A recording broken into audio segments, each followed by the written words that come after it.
Well, thank you very much. Again, my name is Dr. Bonnie Dunbar, and I was given the privilege last year when I joined the faculty at the University of Houston to also become the executive director of the fair. And I consider it a great honor.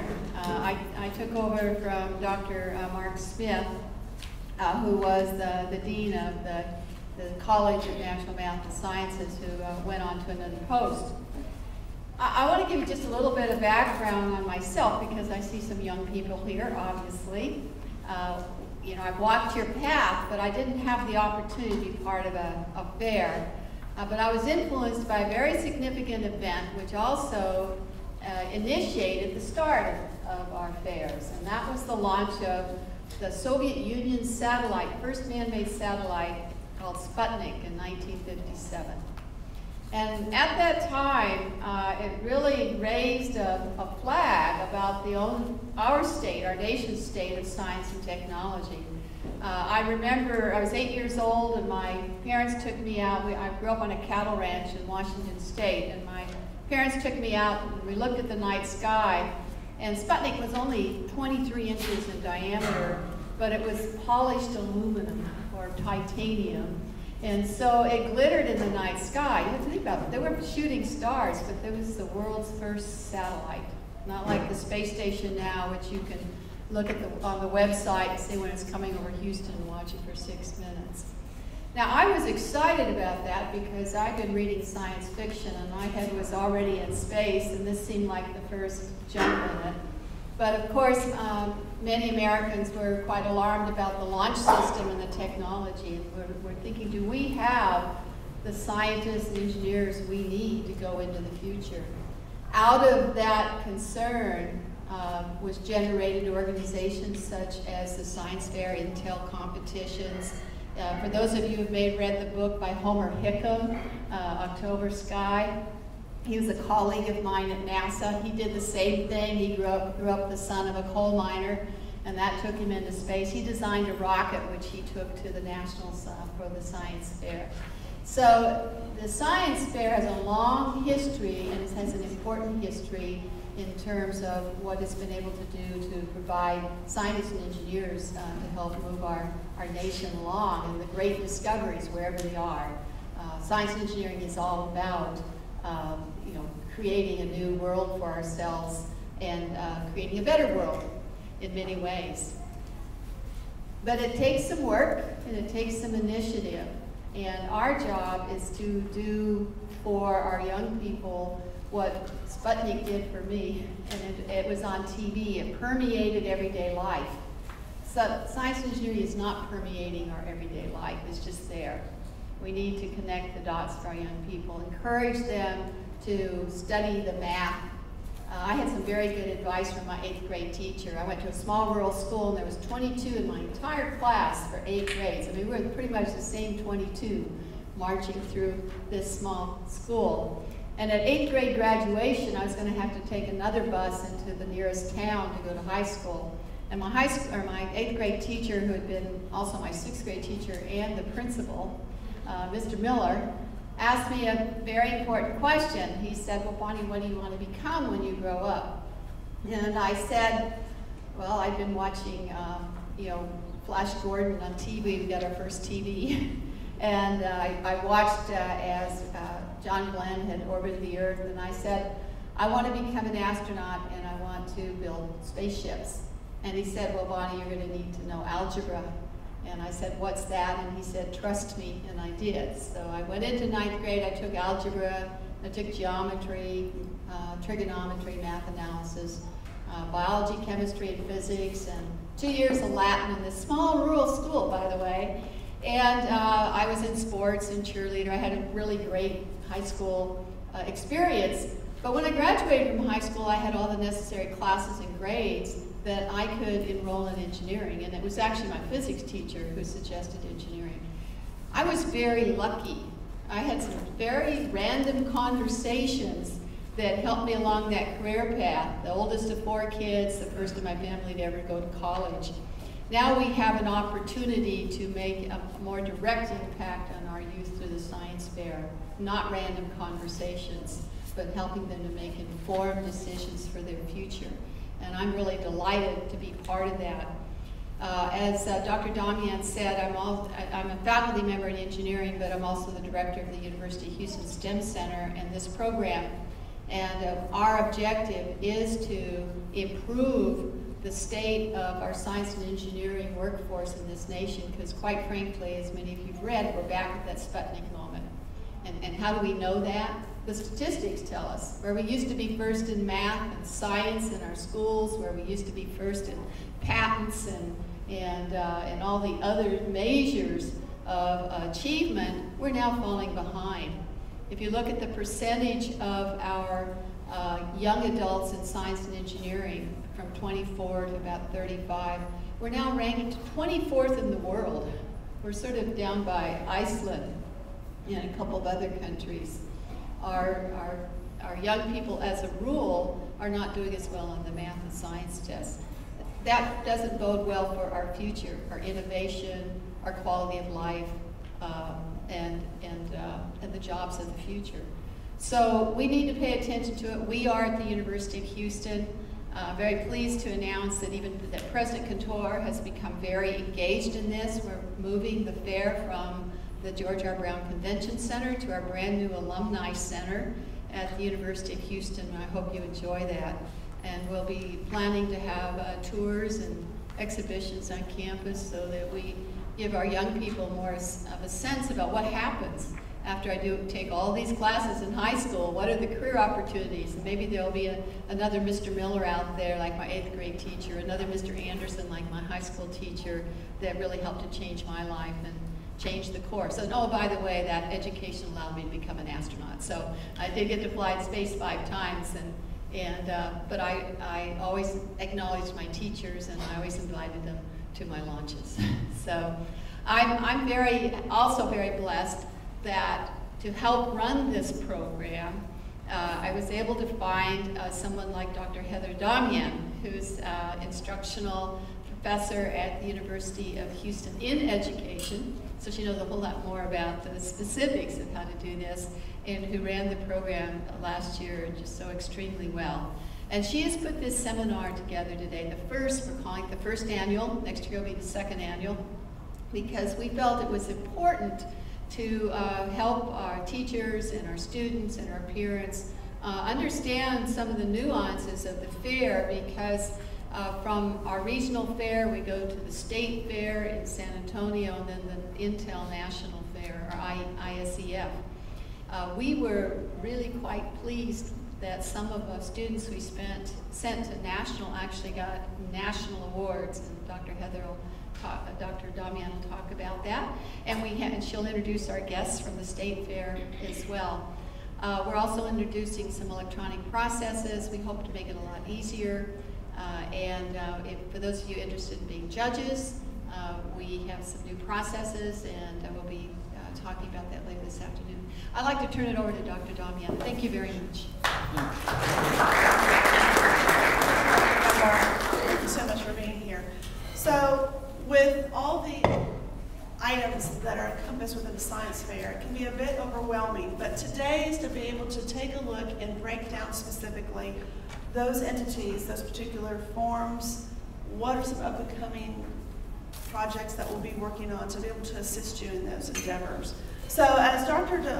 Dunbar had mentioned, that we have moved our science fair to the University of Houston, and we are also currently working on updating our website, so that should be up very shortly, within a couple weeks by any means. But I'd like to give you some dates at this time if you would like to be able to take that information down, so that way you have that at your disposal.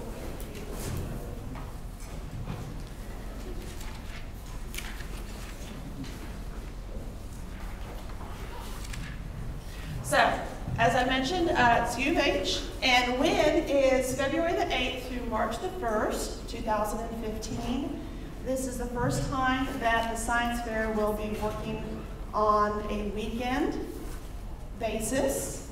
And so students will bring their science fair projects to U of H Alumni Center on Friday at 4 o'clock, 4:15. That's when you'll be able to set up, go through the registration, identify with SRC. Then from there, judging will begin on February the 28th, Saturday, all day. We are also working on having seminars for parents and teachers to attend to while you're waiting for your students to be able to be judged that day. March 1st, which is Sunday, is going to be the awards ceremony at the Cullen Performance Hall, once again at the University of Houston. And we, the committee, Dr. Dunbar and myself, feel that it's very important to continue to inspire the students. And so on behalf of that, we are, in the morning of March 1st, allowing for a public viewing of the science fair projects. So that way students in elementary school and those who are in 6th, 7th, 8th are able to have a better look, excuse me, as to what type of projects, what ideas are out there to be able to help that inspirational phase occur. Okay? Very good. We also offer, are continuing our writing research as well as our poster contest. So if you feel that you would like to be able to not only do a science fair project, but also be able to partake in a couple of those projects as well, we are working with that too. So let me move on here. Excuse me, I'm playing Vanna White and presenter at the same time.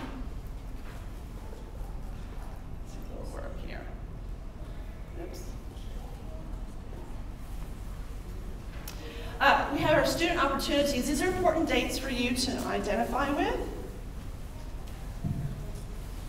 In regards to the SRC deadline for projects involving vertebrate animals, recombinant DNA tissues, and microorganisms, and that would be on November the 21st. And final revised copies are that for that of December 19th. And here's poster deadline. Science is going to be January 26th. Science fair is January 30th. And our writing contest is also January 30th. But this will also be posted on the website, so if you're not able to get it now, definitely we'll have it up there at your disposal, so that way you're able to have that accessible. So what I'd like to do is to introduce Ms. Rose Perez. She and her husband, Mr. John Perez, are wonderful individuals who have traveled here from San Antonio this morning to be here, to be able to help you guide through what do all these forms mean and why do we need to have these forms? Because Ms. Rose Perez is the Scientific Review Committee Chair for the for the Texas State Fair, ExxonMobil. And we are in collaboration with her, and a lot of this is of her basis to be able to help our fair as well as others be in alignment, ultimately, with Intel International. You know, the progression here is that you have your science students go through their schools' science fairs, then they go from their science fairs to their school district science fairs, in the district they come to our regional fair. Our regional fair encompasses over 23 counties here in Texas. It is one of the largest science fairs. And then from there they go to either ExxonMobil State Fair or actually to the internationals, where we've had a couple of our students. Could I please have could I have William and Sarah please stand up? They were privileged. Please give them an applause because they went to the International Science Fair to be able to present. And they'll get their awards as well, and later on they'll be able to expound a little bit on their process and experience. But without further ado, could I please have Ms. Rose Perez come up and please give her a hand of applause.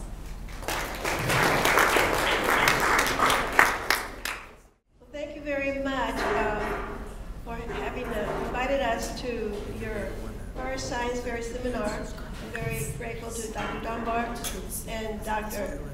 Damjan for inviting us. We were just so happy to meet them. And upon meeting them, we found out right away that these are two individuals that are very excited about student research and promoting opportunities for the students at the pre-college level to do scientific research. So thank you, both of you, for inviting us to come. And while John is getting the slides ready, also I'd like to congratulate the students that brought their displays to show the type of study that they did. It is very, very intriguing to see the depth of study that the students can do at the middle school level and at the high school level, and even elementary level. There are many students that do exceptionally well that they even published. And I would like to say also that the Houston Fair students have done exceptionally well at the ExxonMobil Texas Science and Engineering Fair. So my congratulations. And also, as part of the Houston delegation at the Intel International Science and Engineering Fair, they have done exceptionally well. They do represent not only Houston well, but also the state of Texas, of which I'm very proud of. So I commend the students for being here early, bringing your projects, and spending this day with the other students, and hopefully you will be able to motivate those that haven't done a science project before.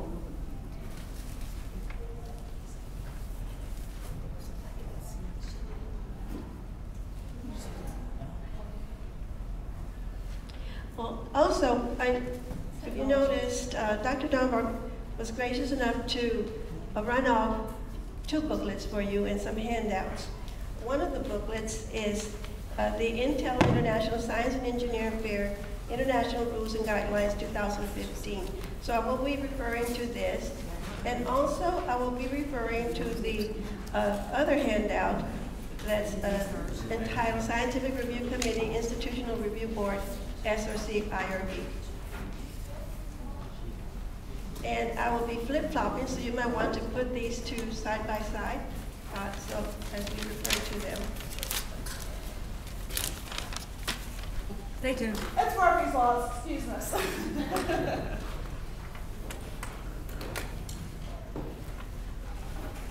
Well, I'll go ahead and start. Maybe I can remember some of this. Again, my name is Rose Perez. My husband is John Perez, and we're the Alamo Regional Science and Engineering Fair Directors. And we are also part of the ExxonMobil Texas Science and Engineering Fair. And we have served on the Intel ISEM Advisory Council for several years. So our experience has been not only locally, but also at the international level in advising Intel ISEM on many items. The regional fairs and the state fairs affiliate with the Society for Science and the Public. The Society for Science and the Public is known as SSP, so you will hear me referring to SSP. And in order to affiliate with SSP, regional fairs and also state fairs have to abide by the rules and regulations that SSP designs for pre-college research and also for display and safety of the research. There are several levels of, well, first of all, let me explain what an SRC and IRB is. The IRB is a committee known as the Institutional Review Board. This committee reviews studies that deal with human participants. And the IRB board consists of 3 members. And these members review the paperwork or the forms for the research plan that the students submit in reference to human participants. Next slide. Thank you. We affiliate, the regional fairs affiliate, like I said, with SSP and also with Intel ISEM and Broadcom Masters, which is the program for pre-high school students, and also with the ExxonMobil State Science Fair. Next slide. SSP has a mission, and they have been very, very inspirational with their mission.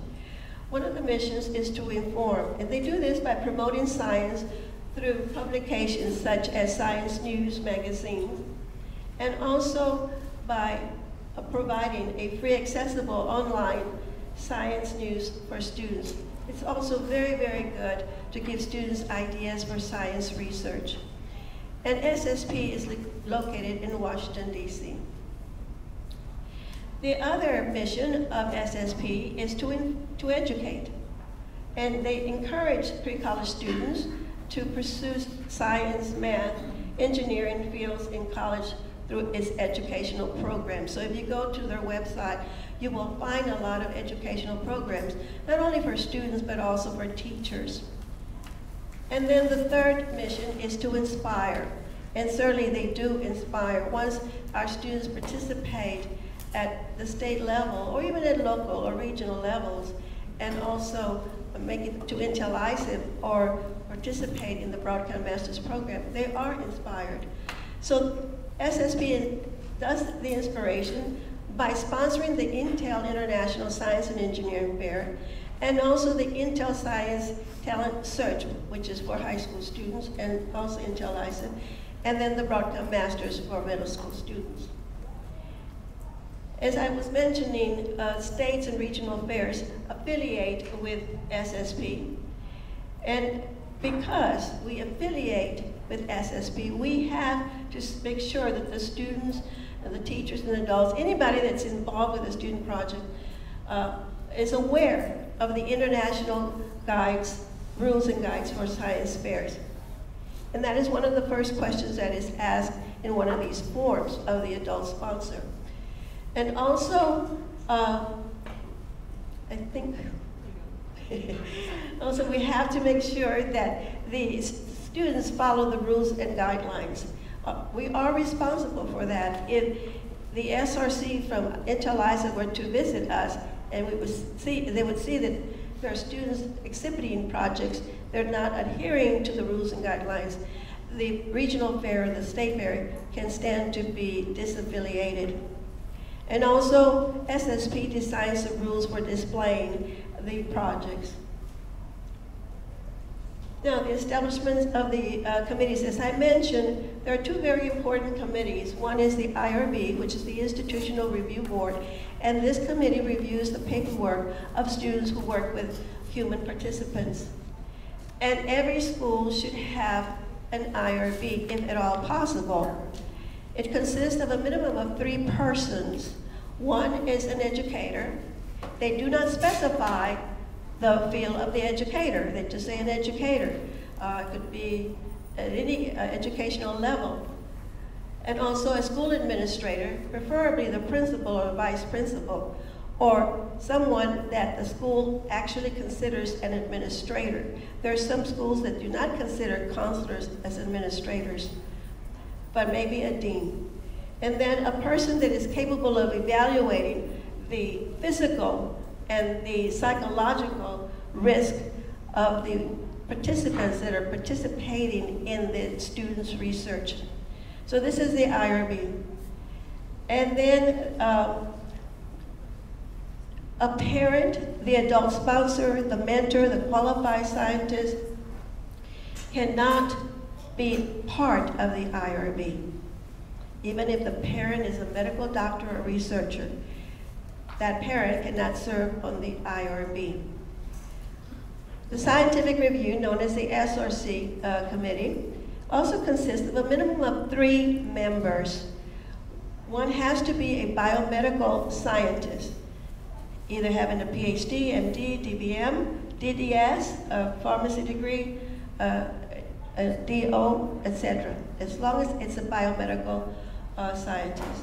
And an educator, and again, they don't specify what type of educator, and then 1 additional member.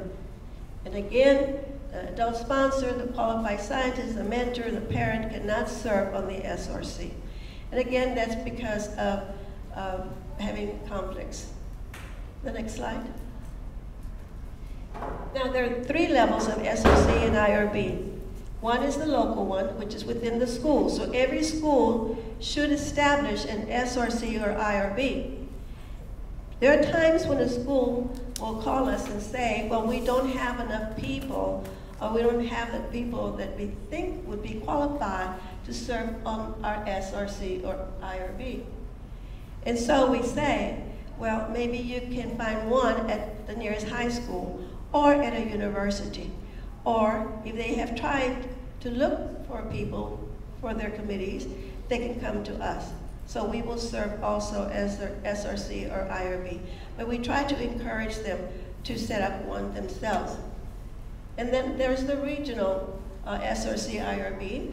And this committee reviews all the forms, all the paperwork that is submitted by the school or the school district. And also the regional SRC IRB can override the local SRC IRB. So if the regional SRC IRB finds something that's questionable or needs to be clarified, they will contact the student or the teacher or the parent and ask them to resubmit with better clarification or more detail is needed. Then there's the State Fair SRC IRB. And again, this organization or this committee will override the regional SRC. And again, they can ask the student or the teacher to resubmit for clarification, or maybe something is missing. And then of course, the last one, the last level is the SSP. Now this is this very serious one, but they're all serious, but you do not want to get to Intel ISA and see on the violation list that you have to make an appointment to see the Intel ISA SRC IRB, because you have put hours and days and months and money and stress, and you're worried. You cannot set up because the Intel ISA committee wants to see you, has questions for you, and the student has to speak for himself or herself. A parent or the teacher or the fair director cannot speak for the student. Now there are times when there have been some little problems with some of the projects from Texas, and I get called in and I pull the student aside and kind of talk to them and calm them down and find out more or less what are they asking, what do they want, and then I help the student through the process and then send them back, and they do fine. But it's mostly, the burden falls on the student. Okay, the next slide. Now, an SSP can disqualify a student, and I believe this last May, I believe there were 6 projects that were disqualified, and that is so sad. The SRC and the IRB, different regions and different state fairs conduct their reviews in different ways. Some meet at universities, some meet at schools, but they do read the paperwork of every student, 6th grade through 12th grade. Now, we're going now paperless, and so we ourselves are in training to submit, to have our students submit the paperwork to the regional fair, or rather to the local fair, and regional fair paperless, which will then be submitted to the state fair. So right now, we're new at this, but this is an example of some of our SRCs in San Antonio reviewing papers. And of course, sometimes as fair director, I get many phone calls from parents and even teachers. Rose, why so many forms? You know you're discouraging the students. And I let them, tell me everything that they're feeling. And I tell them, I understand, I really understand. But you have to realize that there are reasons for this. But we will walk you through, I will hold your hand, and your student will do just fine. And because there are so many rules, there are so many forms. But there are forms that are applicable to specific projects. What is the purpose of all this? Well, SSP wants to make sure certain things are really taken seriously. For example, to protect the rights and the welfare of the student researcher. We want to make sure that that 6th grader or that 12th grader is doing a project that is safe, or is following procedures that are safe, that will guarantee safety. Safety first, remember. Second, to protect the rights and the welfare of human participants. So if the student is doing a human research project, we want to be sure, or SSP wants to be sure, that the subject is being subjected to safe procedures. And then to protect the health and welfare of vertebrate animal subjects. A lot of students love, is it right? Should be okay. A lot of students love to do projects with their pets, with their vertebrate pets. So SSP wants to make sure, again, that the vertebrates are treated humanely and that they are being protected and fed and taken care of. And then to ensure adherence to federal regulations and state regulations. So there are rules that need to be followed that scientists have to follow, that are set by the state, set by the federal government. And thus, too, our new young science researchers have to abide by those same regulations. And then to protect the environment. The environment is extremely important to all of us, and also to all the inhabitants of the environment. And so SSP wants to make sure that the experiment is not causing some damage to the environment. And then, of course, your local SRC or IRB or regional and state wants to make sure that the project is eligible for competition. If it doesn't adhere to any of the rules, then it is not eligible for competition. And now the booklet, you have a booklet in front of you. This is the booklet that is designed by SSP. Next slide.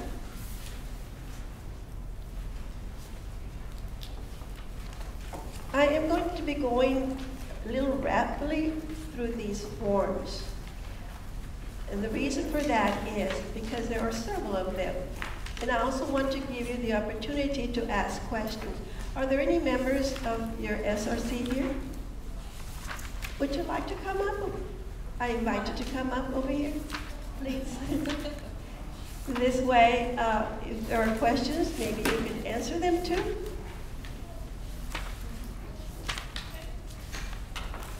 Thank you. SSP sets the rules and guidelines, but a regional fair and a state fair can have additional rules and guidelines. The regional fair and the state fair can be a little bit more stricter than SSP. I have had calls when I've been told, well, it doesn't say that in the Intel ISA rules. No, it says it in ours because we consider it important. So be aware of that. One of the last things that you do, students, is the abstract. But why do I have it first? The reason I have it first is because usually it's the first thing you submit on top of all your paperwork. And so I just wanted to have a clarification of the abstract. Is there anyone here that can tell me what is an abstract? Students, what is an abstract? Can somebody tell me? Yes, sir.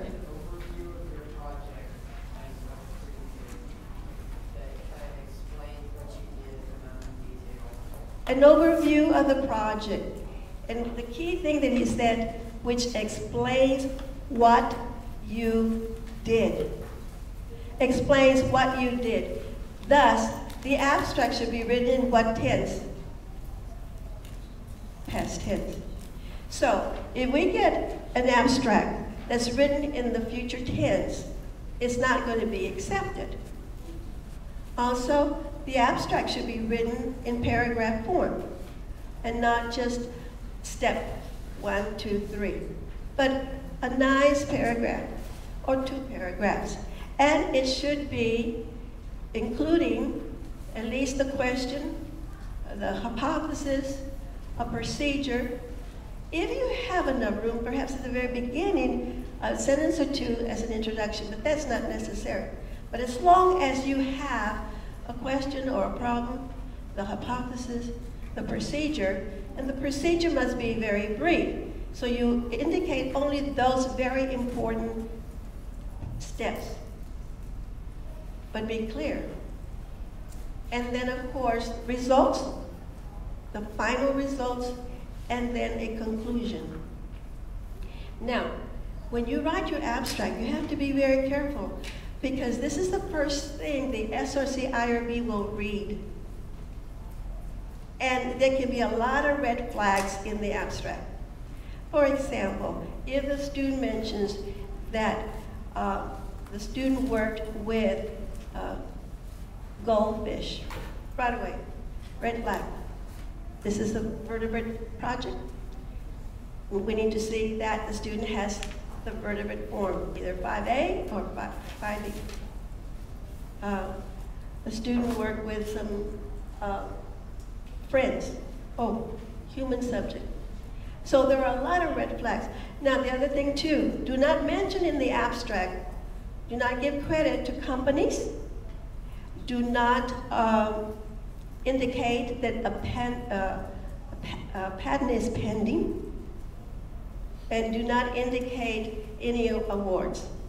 Just a very brief explanation, like the young man said, a summary, an overview of what you did, and it should be in the past tense. The next slide. Now the next slide is the Form 1 Adult Sponsor Checklist. And if you open the booklet to that form, whoever the adult sponsor is needs to read this very carefully. This is another thing that the SRC IRB looks at very carefully. And then they scratch their head when they find that the forms are incomplete, or a student did something that was not supposed to be done. And why do they scratch their head? Well, because the first question there says, I have reviewed the Intel ISA rules and guidelines. And if the adult sponsor puts a check there, then we are going to make sure that that is true. And then the second one, I have reviewed the student's completed student checklist and research plan. So if we see that the research plan is incomplete or not properly written, then we wonder, why did this adult sponsor check that? And then the third, I have worked with the student and have discussed the possible risk involved in the project. And that's extremely important. And then of course, number 4. Now number 4 gives some students problems sometimes. If a student worked with humans, vertebrate animals, or potentially hazardous biological agents as microorganisms and DNA and tissues, they need to check the box 4 and then check the applicable box. And so we get papers that do not have the box 4 checked. And that's minor, you might say, gee whiz, I have to resubmit just because of that little box? Well, we're doing what SSP wants us to do. If I were to submit my students, or from our fair, paper like this, the student would get a courtesy call or a courtesy email, and so would I. So the adult sponsor has to be very careful. The adult sponsor has the responsibility to make sure these forms are done correctly. And then number 5, again, the box for number 5 needs to be checked, and then the applicable boxes there. For sure, the Form 1, 1A, research plan, and 1B. And the other 2 are questionable. But I'm going to point out something for number 6. If the student checked any one of these boxes in number 4, then there is reinforcement under 6. If the student checked the box for humans, then under number 6, the box for humans needs to be checked, and the applicable boxes, and so forth. And then down at the bottom, signature. Are there any questions to this form? Yes, sir. So if my son or daughter, they want to do an experiment not involving human, vertebrate, animal, potentially hazardous, they don't need the IRB, or do they still need it? They do not need the IRB even though they may use a human, if the human is not part of the No, let's say they're doing a project on computers. They don't need that. They do not need Okay. IRB, but they do need SRC. And other projects that do not are not under one of those others at number 4, they may need the last box, hazardous chemicals, activities, and devices. And they may use chemicals, or they may be doing some activities that might be considered risky, or using devices such as electrical tools, so that's considered risky. So they would have to check that and have the appropriate form. Yes, sir. If a student is using evident body fluids, does it require IRB? Oh, yes, sir.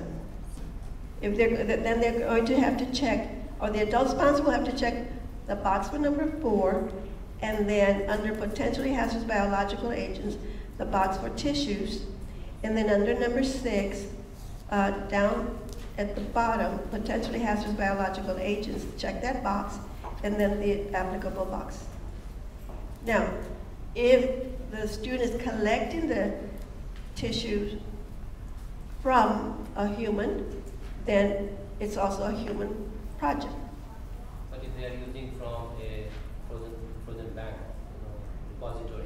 If they're using frogs, then they have to check the box number 4 and the box for vertebrate animals, and then also under number 6, the box for vertebrate animals and the applicable box. And he said like from a depository, like if you got fluids from, you ordered it from someone, that's I think what he was speaking about. You still have to use it. The tissue form, Yes. you might come into play there. Okay, the next slide. This is the one that is filled out by the student, of course with the help of the adult sponsor. And it seems very simple, and it is simple, but you'd be surprised how many of these forms are returned because they're incomplete. And one of the things that students overlook is the school address and the school phone number. So the students that are doing science projects should be given this information by their adult sponsor. They need the school address and a complete address. I don't know if that's the mic doing this. They need the complete address. That includes the city and the zip code. Remember, coming to your regional are students from various counties, different parts. Do y'all have that problem with Form 1A? And then, of course, if the project is a continuation project, we check yes. If not, no. And then also, if it's yes, then the student needs to submit the previous year's abstract and the research plan. And then they need Form 7 also. Now, number 6 is very important. Let's look at number 6. Number 6 is asking for the start date. The SRC IRB reviewers are going to be referring constantly to this date. Why?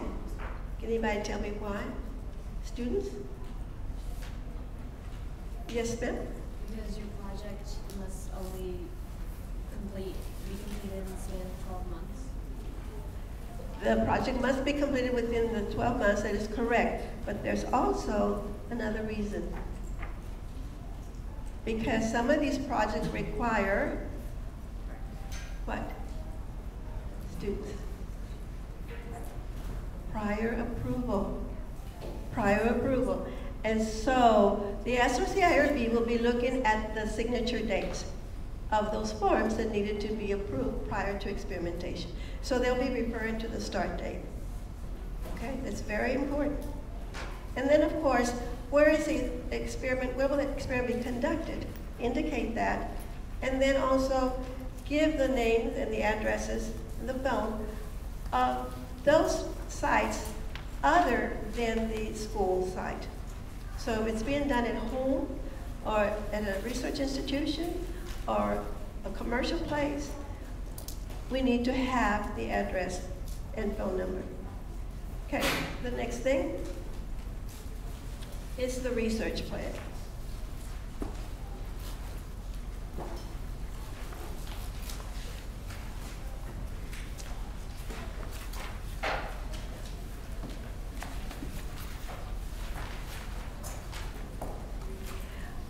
Also, can somebody tell me what is a research plan? Students? What is a research plan? Every scientist has to come up with a research plan before starting experimenting. I think they do. What is a research plan? Don't be shy. Yes, sir. How you're going to conduct your experiment. Correct. Do y'all agree with that? The rest of your students, do you agree with that? That's your, sometimes it's called the research design or experimental design.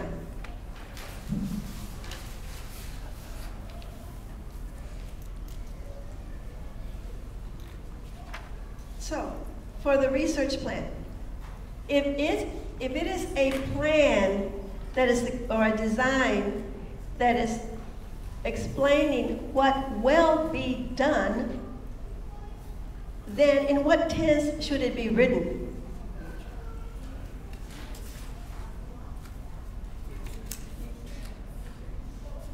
Future tense, the future tense.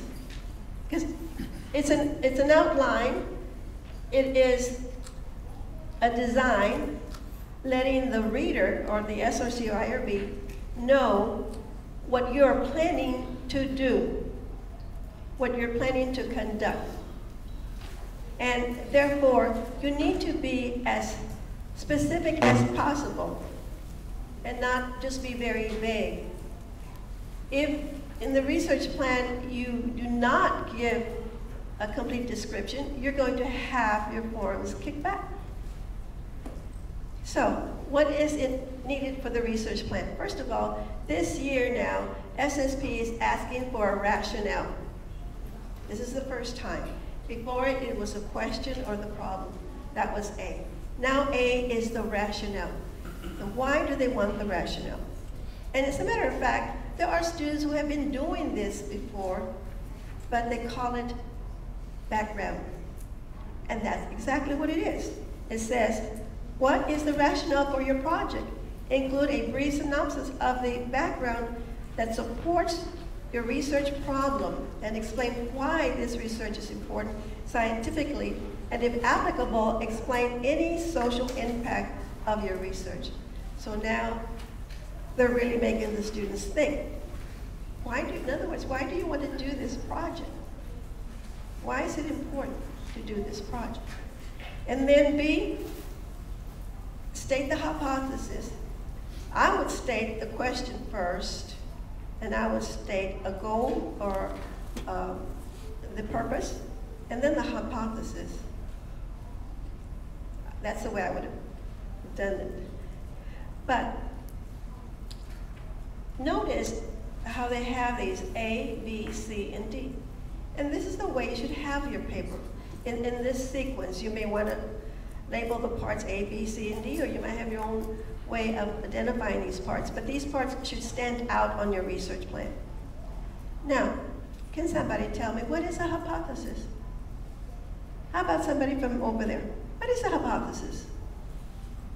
Yes, sir.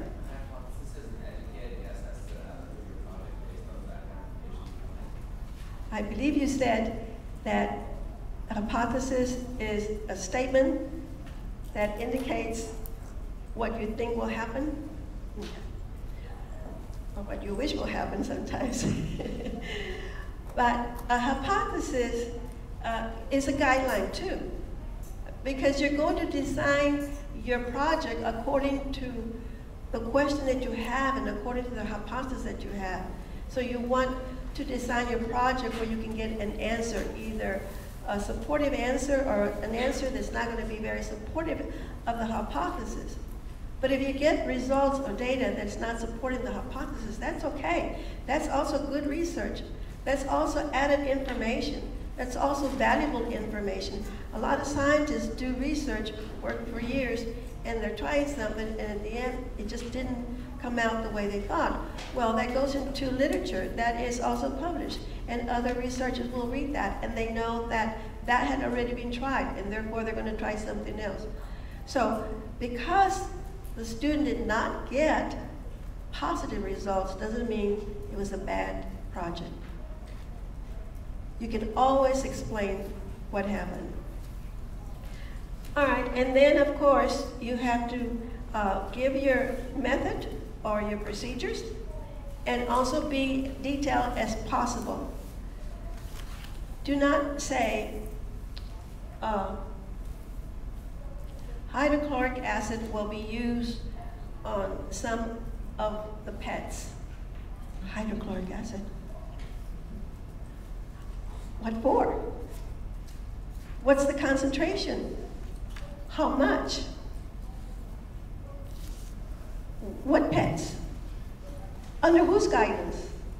See, you have to give specific information, or else paperwork will be kicked back.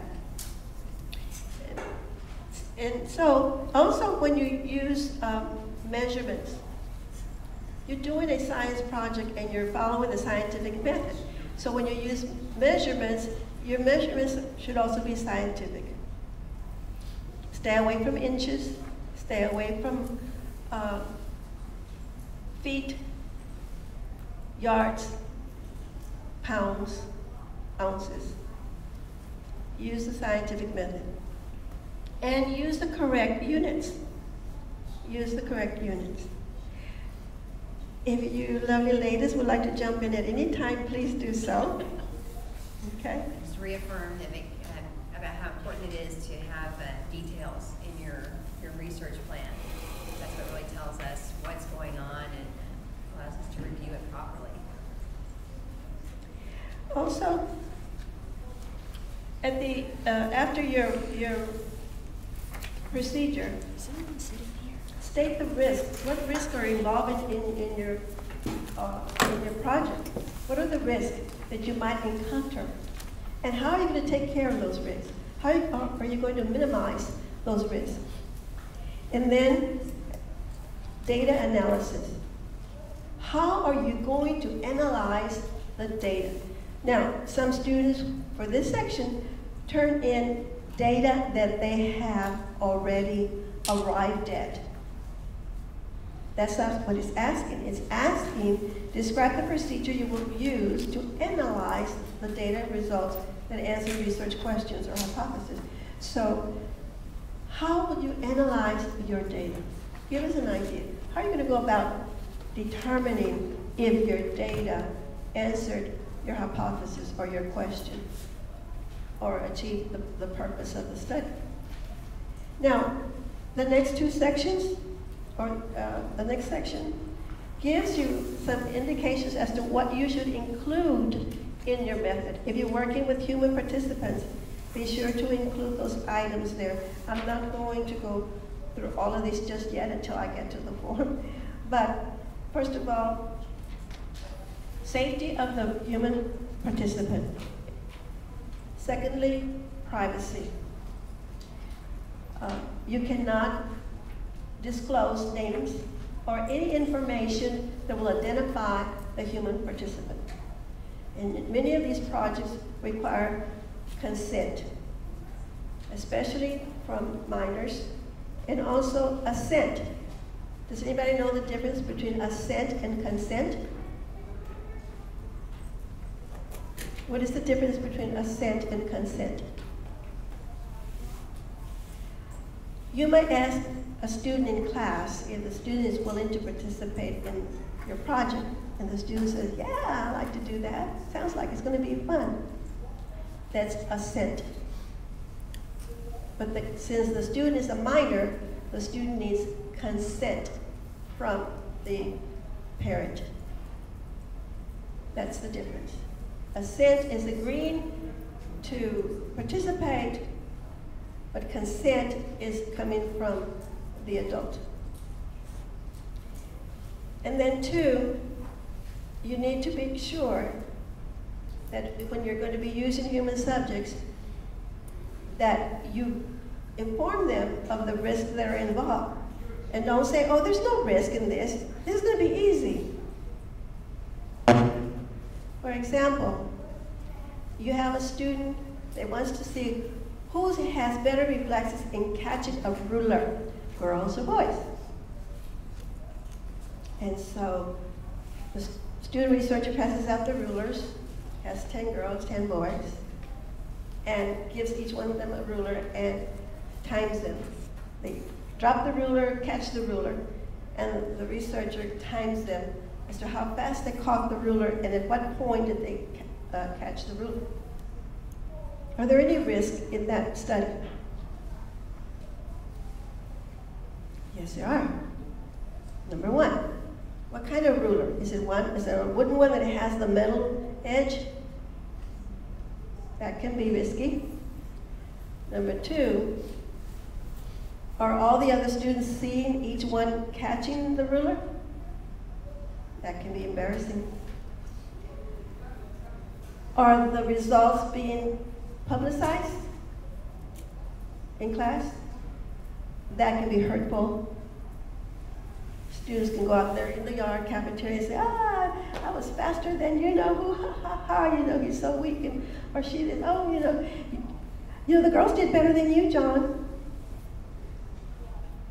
And the student may not want to go back to class or participate anymore. That's emotional stress. There are risks. So that project, of course, needs to go through IRB, and it needs all the appropriate signatures, consent, and also the student needs to be aware of the risk involved. So again, and then the vertebrate animal research.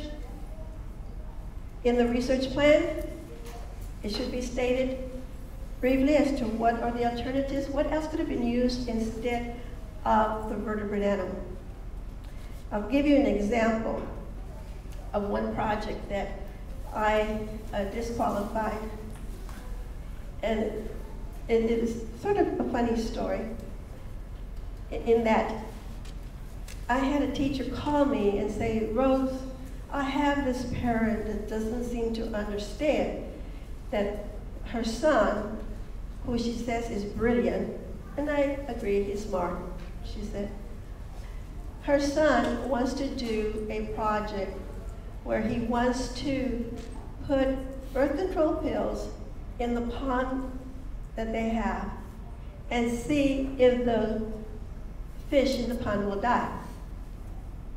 Well, right there, the objective of the study was to kill the animal, and so that's a big no-no. Not only that, but it's polluting the environment there in the pond. And not only that, we don't know if there's supervision of the student getting these birth control pills. And where is he getting them from? And so as much as the teacher tried to tell the parent that she was not going to accept the project, she said, we'll call the fair director. So I called Mrs. Pettis. And so the mother called me, and we started talking. She introduced herself, and I let her speak. She told me about her wonderful son and his wonderful project. And so I just listened, and then I started saying some things, and then she says, excuse me, are you the Mrs. Pettis? I said, I am Mrs. Pettis. The Rose Pettis? Yes, I'm Rose. Oh, Mrs. Pettis. Then the teacher must be absolutely right. I said, why do you say that? This is Helen. I was one of your students in AP chemistry class. She said, now I know. So that was, to me, that part was funny. The other part was not funny, but that part was funny because she knew me as a teacher being very strict, and we followed safety rules in lab. So I said, look, Helen, I know you have a wonderful son, but maybe they can try something else.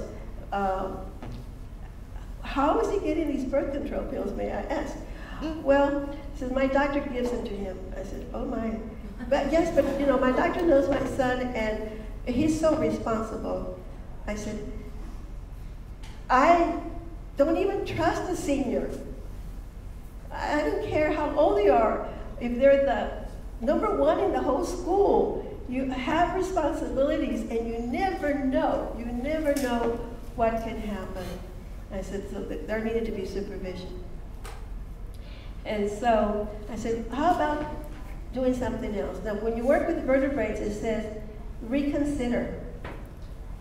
Could you use something else other than a vertebrate?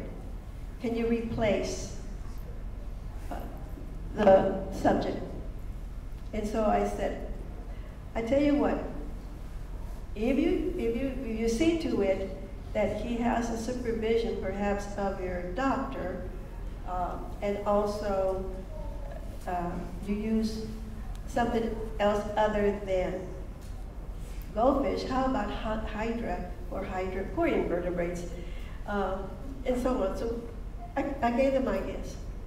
So sure enough, the doctor called me and confirmed that he was going to let the student work in his lab, in his office, and so forth. So again, that was just a little story. The next page in your handout, I have an example of a research plan, and this is very, very basic. And again, I had done this before I saw this year's guidelines. So this one doesn't have the rationale, but I would have had the rationale. And again, the hypothesis, make sure that it's stated with an if and then. If and then. If and then is very important. If this is done, then this will happen. If this is conducted, then this will take place. And if and then. And of course, then the method, make sure that it's stepwise, that somebody can follow, kind of picture it as to what is being done. And stay away, students, from personal pronouns. I will next do, and then we are going to. Scientists don't write papers like that. Do you, Dr. Dunn? Do you say, I am going to? Dr. Dunn? No. You don't say, I am going to. Okay? Measurements. Make sure that they're scientific measurements. And also include the section on data analysis, how will the data be analyzed? And then two, remember that to be specific as to the methods of when you're working with humans and vertebrate animals and potentially hazardous biological agents. And then the bibliography. Oh, this is so important. For the bibliography, make sure you cite it correctly and be consistent. Use the same method, the MLA or the AP style. Also, now you have so many websites where you can go to and get some good instructions on writing a bibliography. But if you're going to take information from the internet, something that's been posted, make sure that you include the author, the title of the article, the online website, the date the article was posted, or the date it was retrieved, in other words, downloaded. So I gave you a couple of examples there. So that is very, very important. Don't just put, I use www.arase.org. What is that? Okay. Give the proper listing. And then Form 1B, I think I'm supposed to stop at 10 o'clock. Somebody will let me know. Sure. We still have, it's 9:38, right? Okay. Any questions? So do we know the difference between an abstract and a research plan? Abstract comes after you complete the whole study. But we listed it first because that usually is what's on top of all your work when you submit your paperwork to your local SRCIRB or your state. or Intel license. Okay? And it's in the past tense.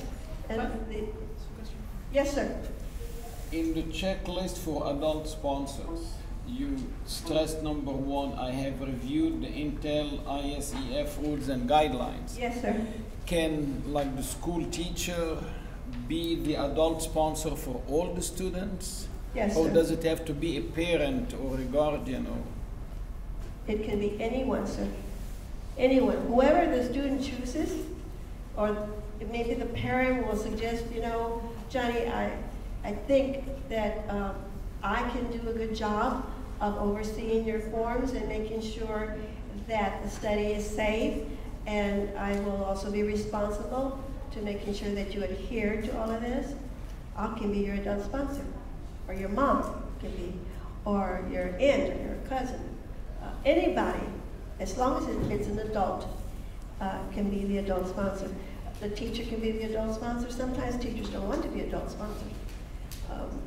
But somebody that you know, a professor, anyone who's willing to take that responsibility. And in the booklet that you have, the other booklet, there is the description of the duties of the adult sponsor. And real quick, it may vary a little bit too. I know in our district, we encourage the teachers to be the adult sponsors, just so that the student has a science teacher that they're associating with and going over the forms with. So you might check, you know, at your school and see if there's any preference there, unless the parent's like specifically involved in that particular field. That's fine. Like I said, every school is different, every regional is different. Yes, sir. Larry. Well, there is a distinction there for the teacher could be the adult sponsor, and then the student may be working with a mentor Yes, sir. who would be the designated supervisor for Yes. applied sciences. So Yes. there are different levels. Yes, and we're going to talk about that. Yes, as he was mentioning, the adult sponsor is responsible to making sure the paperwork is done, the research plan is okay, the major things. But then the qualified scientist is the one that is actually working with the student in conducting the experiment. The qualified scientist can also approve the study, but may be a scientist that does a lot of traveling and may be in another state giving a presentation or very busy writing grants or something. So the qualified scientist will designate someone to supervise the student, somebody from his or her lab, and that's the designated supervisor. The designated supervisor has then the responsibility to make sure that the student, again, is carrying out scientific procedures in a safety way. And also, but the designated supervisor has to be one that is also familiar with the procedures that are needed for the study. Okay, Form 1B, the next one. This is also very important. The first section is signed by the student, and there is a signature date acknowledged.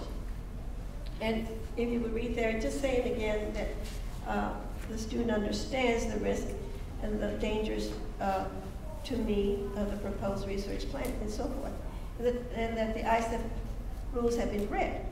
So if the student signs and dates it, and this date has to be prior to experimentation. Prior to experimentation. So if the student signs, then the student is telling us, oh, this student read the rules, and the student really understands what he or she is getting into. The parent, when the parent signs, it's the same thing. Oh, the parent signed. The parent understands that there are risks involved, and they're going to see to it that the student adheres to safety. And look at the date. So why do we look at the date? Because it happens many times that at the last minute, the student has forgotten to turn in Form 1B to the parent, or maybe the student did turn it in to the parent, but the parent forgot to sign it. And the teacher's asking for these forms. And so then the student tells the parent, Mom, Dad, you need to sign this, you need to sign this. And they sign it on that day. When on Form 1A, item number 6, start date, is dated way before this acknowledgeable date. So SRC-IRB will be going back and forth on those dates. So make sure that these two dates on Form 1B are prior to the start date of item number 6 of Form 1A. Because that can cause your paperwork to be kicked back. And then you have Section 2, to be completed by the local or affiliated fair SRC, and Form 2, Box A and B. This is only for those projects,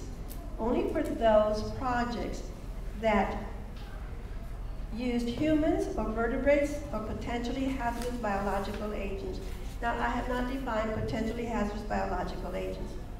Potentially hazardous biological agents, also known as PHB, are those that deal with bacteria, microorganisms, tissues, RDNA. And so the SRC chairperson or the IRB chairperson needs to sign this prior to experimentation.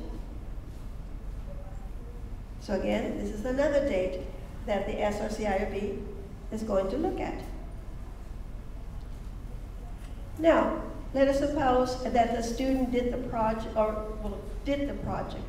at a research institution and received the approval of their SRC-IRB. So then, it says here, B, required for research conducted, is past tense. It means the project has already been conducted. The experiment, the study has been completed. At all regulated research institutions with no prior fair SRC IRB approval. But it was approved by the institution, SRC or IRB. And so the school or the local SRC chair needs to sign there. Now the last box there, that's for your regional fair. This would be for the Houston Regional Fair SRC chairperson to sign shortly before competition. So who is the chair? Sally Walls.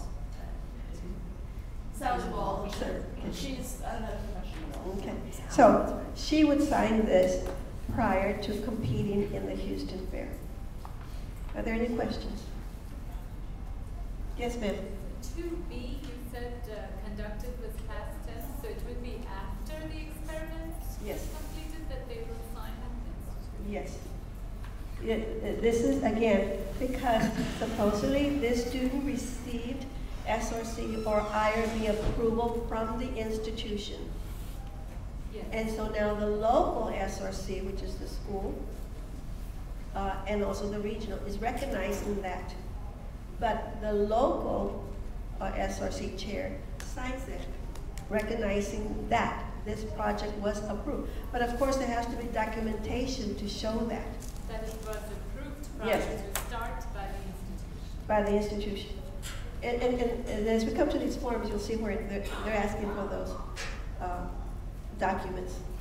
On the prior approval there, that's going to be sort of rare situations, and usually when students are doing, say, internships during the summer, maybe, and have an opportunity to work at a research institute and do some important research there or something, and then they come back later with that project to get approval. But one thing, if you have a student who's thinking they might do that, caution them about really looking over the rules and regulations of the science fair here first before they get that prior approval, because some things that a university lab might think we're okay, or that a research institute might be okay with, are not okay with the Intel regulations. So just sort of be aware of that ahead of time if you have a student who might be in this situation.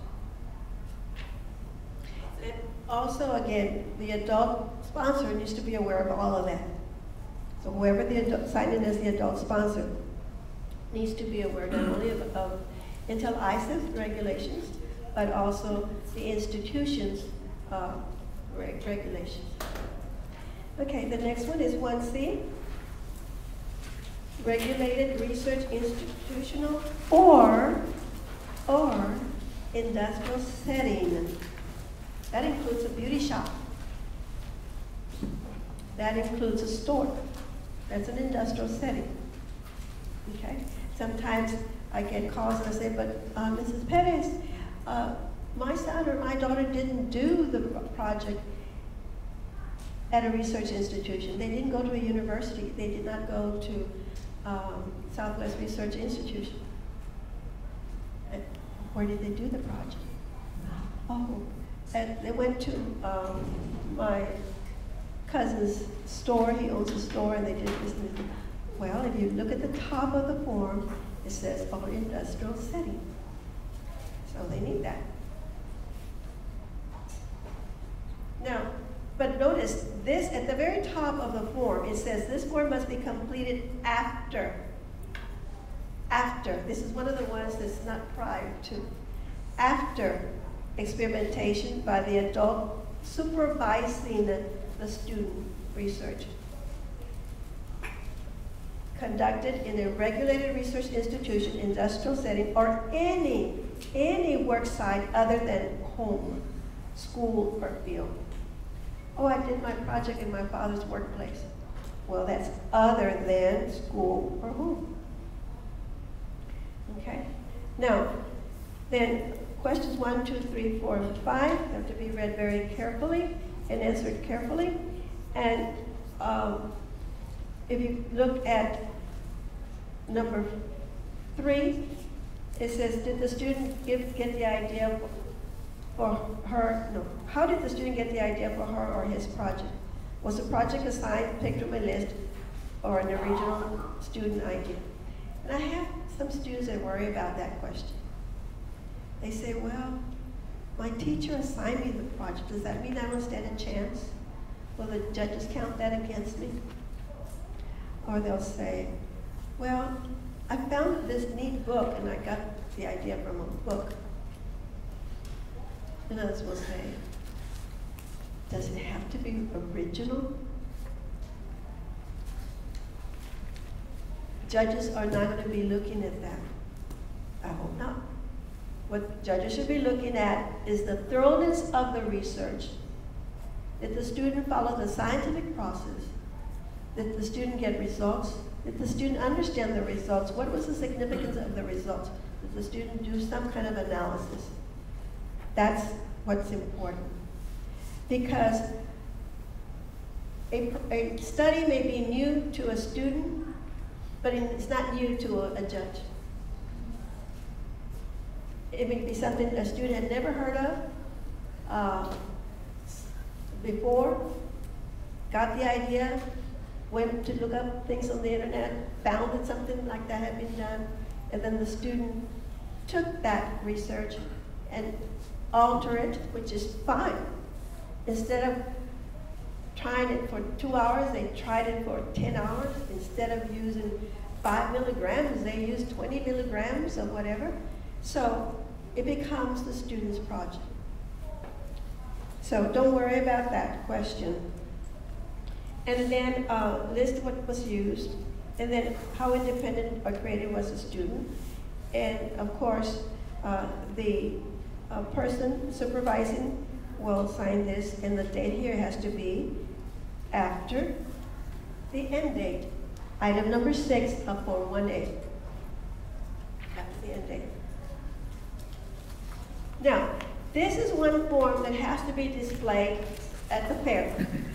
So if you did your work at a research center or any place other than at home at school, then this form will be sought for by the display and safety people. Okay, so make a note of that. Yes, sir. So if you are somewhere over here at the library, you need to put that library down? Yes.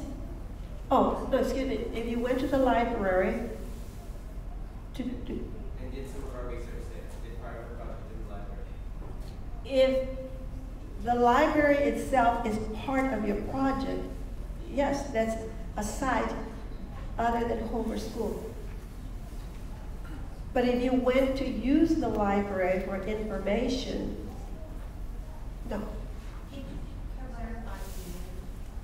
The field, that's a good question.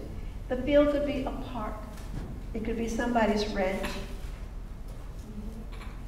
It could be a parking lot.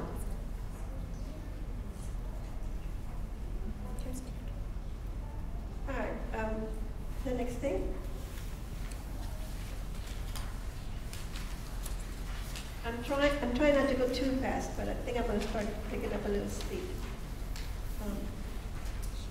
Qualified scientists, and this has to be completed prior to experimentation.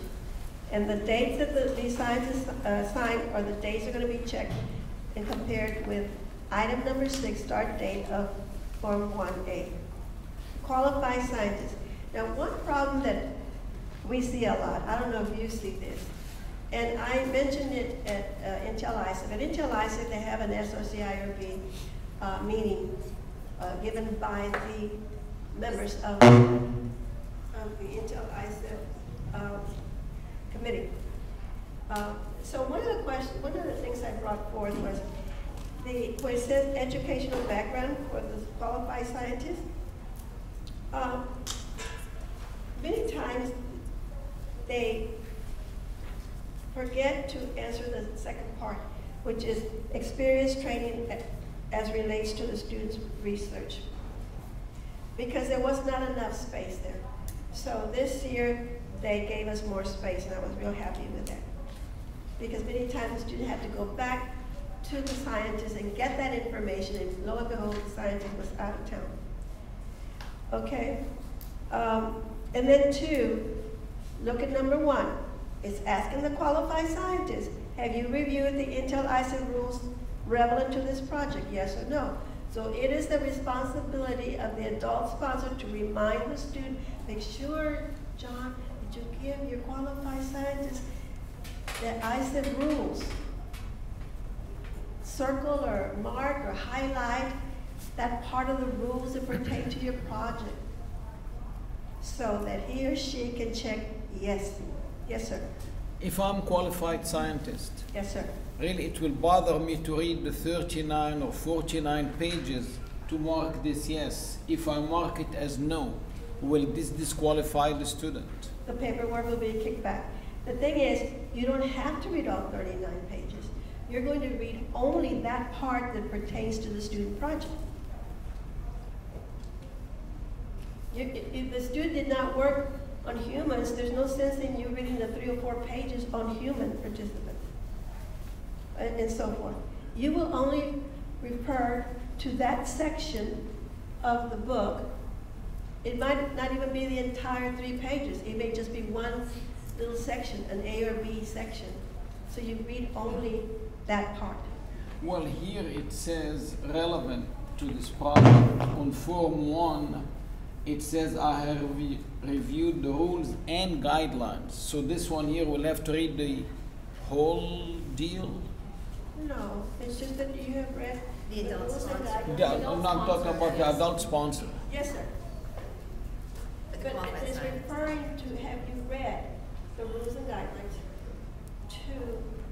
that apply to the project that the student is working on. You don't need to read the entire book. No, but as an adult sponsor, no, if somebody wants me to be their adult sponsor, Yes, sir. I have to read the whole. No, sir. Okay. You read only. Form 1, Item 1, I have reviewed the Intel. In the scientist form, it says I have the ones that pertain to or relevant to this project. The language is different.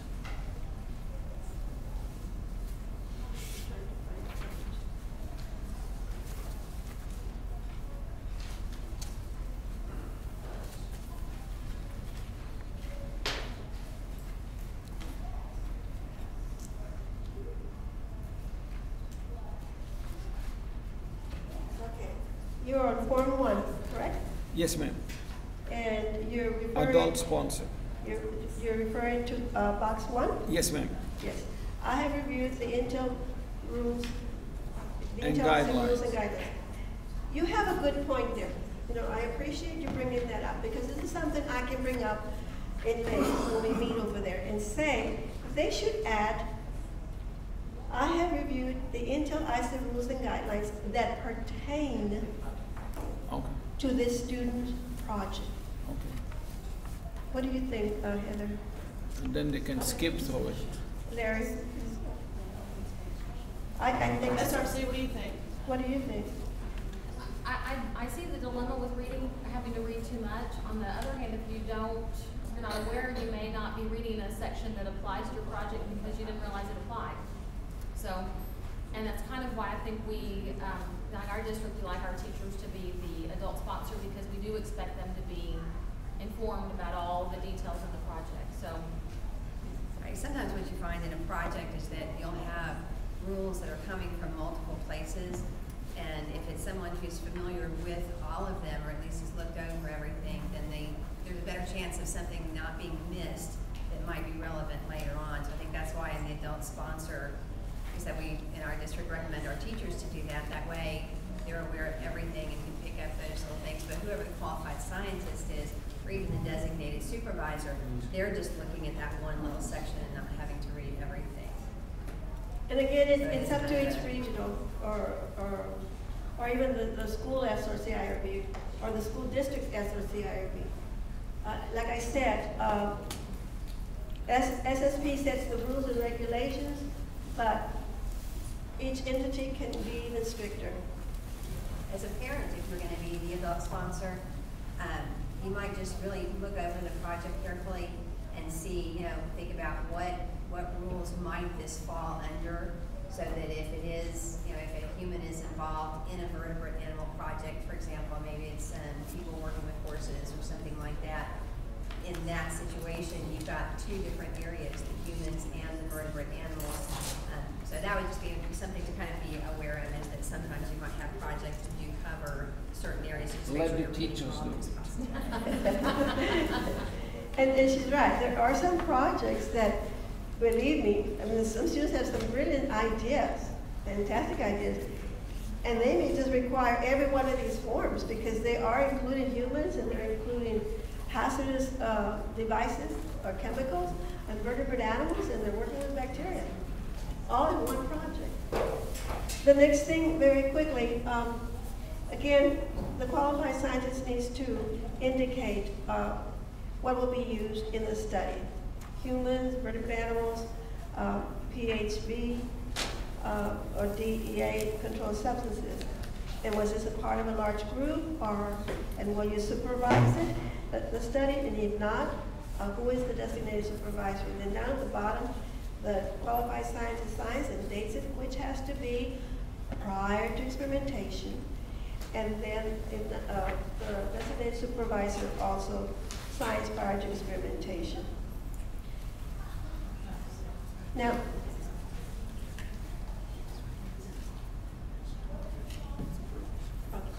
I think it's break time, and we'll pick up with Form 3. If you have any questions during the break, you can ask me. The next form we're going to go over is Form 3, Risk Assessment Form. And again, if you look at the very top of the form, it says, prior approval must be completed before experimentation. So look down at the bottom of the form where it says date of review. We're going to compare that date with which date? The date on item 6 of Form 1, which is the start date.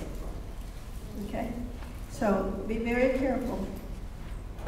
Now, they are asking here to indicate what potentially hazardous biological agents are going to be used that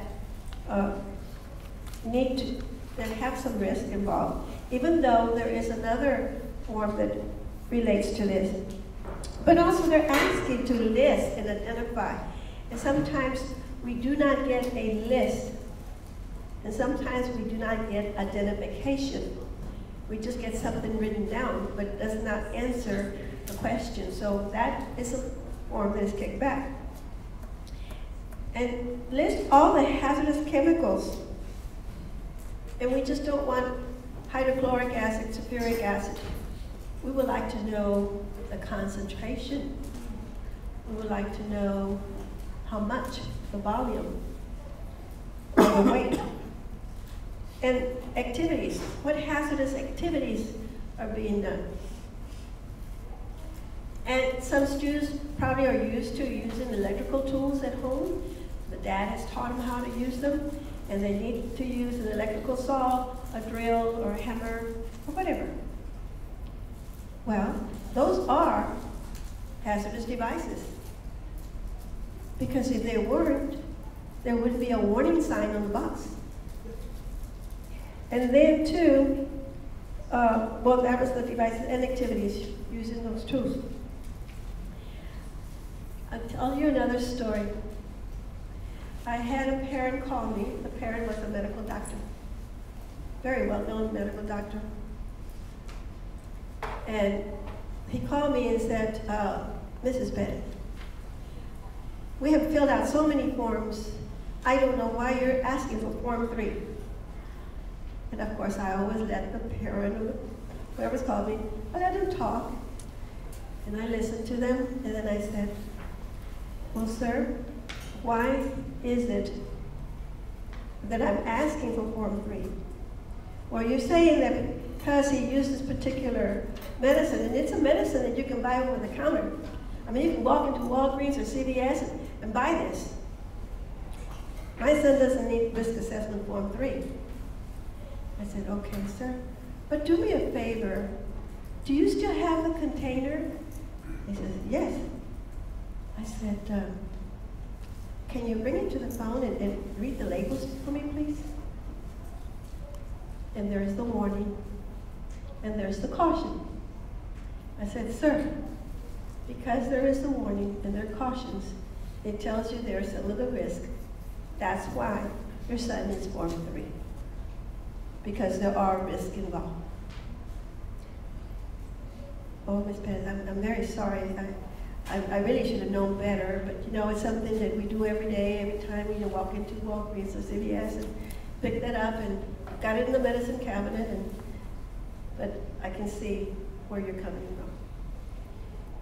Remember, SSP is concerned about safety, protecting the student, protecting the vertebrate animal, protecting the environment, protecting any human participant in the study. And if even over-the-counter medicine or candy is being used, there are risks even with the candy. There's those peanut candies that some people are allergic to, and there's some candies that have a lot of red dye. Some people are allergic to the red dye. So there are a lot of risks. And we take a lot of things for granted that we have at home. I mean, we do have a lot of dangerous things under our kitchen sink and in the medicine cabinet and even in the garage. So, identify and assess the risks involved in this project. What are the risks? And we really want the student to think, what are the risks? And if I get a paper that says no risk involved, I kick it back. Because every type of experiment has a risk. Every one has a risk. Even if it's just a computer project, it has some risk. In what way?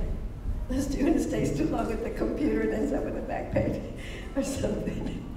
But I mean, seriously, there are risks in the majority of the studies. And then 3, safety precautions and procedures that will be used to minimize or reduce the risk. So we need indications of that. And then how will these things will be disposed of? If they say we're going to throw it in a trash can, uh-oh. You know, how are you going to throw it in the trash can? Broken glass will be thrown in the trash can. Well, there's a risk there. You tell me that you're going to put that broken glass in a shoebox and wrap it up with masking tape and newspaper and then throw it in the trash can. And then I'll be satisfied. But how are you going to dispose of things? And list the sources of safety information. My teacher. That's not enough. If the student used chemicals, then what do we want to see there? A list of what? Anybody work with chemicals over there? None of you students work with chemicals? Okay. What did you use to confirm the risk of the chemicals that you used? Well, I was where they were from, like where I got them, and I got it off the website, so I put down the URL of the website. Okay. What did you get off the website? I got sodium hydroxide and potassium hydroxide. Are you referring to the MSDS? The sheets? Yes? Teachers, what is that? Material safety and data sheet. Okay, so that should be listed in there. Okay, so we know that the student went, and many students will submit those sheets, a copy of that. Also, safety information, instructions on the box of the tool, instructions given in the box of the chemicals or the labels, but or instructions provided in the laboratory where the research was done indicate what safety, what were the sources. Yes, sir. I'm just curious, why isn't it required for? Why is it required? Why is it not required for? I'm just curious because I've always gotten that question from students. I always require them to do a risk assessment anyway. Yes. Even if it's not required. But I've always been curious, why isn't it required for the paperwork? Like in the approval form, there's required forms for all projects, right? And risk assessment is not required. Why don't they just make it required?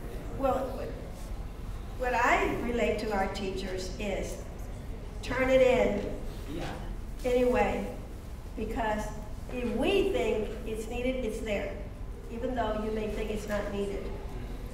But there may be a few projects that don't require the risk. And one would be like devising a computer program or something like that. And I just threw that one out, saying that, well, what are the risks? The student stays up all night working on that program and, you know, damage his eyes or whatever. But I mean, that's the way I, the greater majority of the projects have some risk, even if it's minimal risk.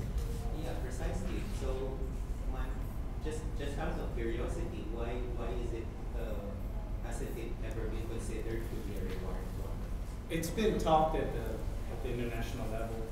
It's been discussed. It's just that international hasn't truly implemented that rule right now. For the most part, everybody feels like they're trying to not have so many paperwork, involved. But I like the rule. Everyone doing it. It's no risk, low risk, medium risk, high risk. Right. Let me introduce Mr. Kai Kamaka, is the Science Fair Director of the XMO Texas Science and Engineering Fair. And he's also much willing to help anyone. You email him, he will find the time. He's a very busy gentleman, but he will find the time to correspond. And he too was willing to come down here from San Antonio and work with some of the members of the Houston Fair. So he is the gentleman that puts on the fantastic State Science Fair. Any more questions about Form 3? Okay, Form 4. Now here we're getting more to the sticky projects. Human participant form. Again, this is supposed to be approved by the IRB, and the IRB is the committee that reviews which studies. Which studies? Don't be shy. Human participant studies, human subject studies, okay? And the IRB can approve of study, but the SRC can also override it. So whoever is the IRB chair for your local SRC IRB committee needs to be very sure that the SRC is not going to override it.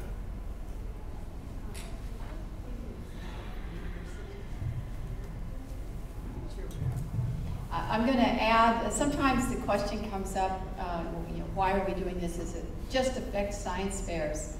And I know there are professionals out here that know that institutional review boards are pervasive throughout research, but I want the students to hear this too. So I'm a principal investigator on a grant we just received from the Howard Hughes Medical Institute, but it has to do with redesigning some of our freshman education in mathematics, chemistry, and physics. Part of that includes some surveys, very simple surveys that we're giving to the students to ask them about both their background and their attitudes so we can understand a little bit more about the population we're working with. And it's a great population, it's 4,000 students. But because of that survey, we had to submit the paperwork to the University of Houston's Institutional Review Board. And that had to be submitted to the Howard Hughes Medical Institute. And I had to go through about 4 hours of training, online training. So this is part of professional development. If you learn how to do it here, it'll make it a lot easier in the future because this is how it's done.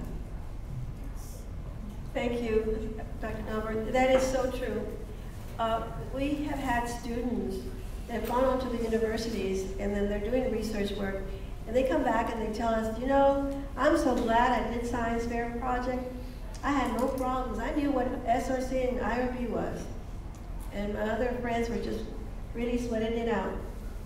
And students, and this is what I tell our students, and I tell the judges too. Since you are doing a research project, I don't care if it takes 1 week, 1 day, 1 month, 1 year. If it's simple to some, but challenging to you, or if it's one that uses very expensive equipment at a laboratory, or something very simple you got at the grocery store and you do it at home. The very fact that you are engaged in doing an investigation, a scientific investigation, you are a scientist. And because you are a scientist, we expect you to follow the procedures, the rules that a scientist has to follow. Otherwise, what's the point of doing the experiment? Is it just for the heck of it, for the fun of it?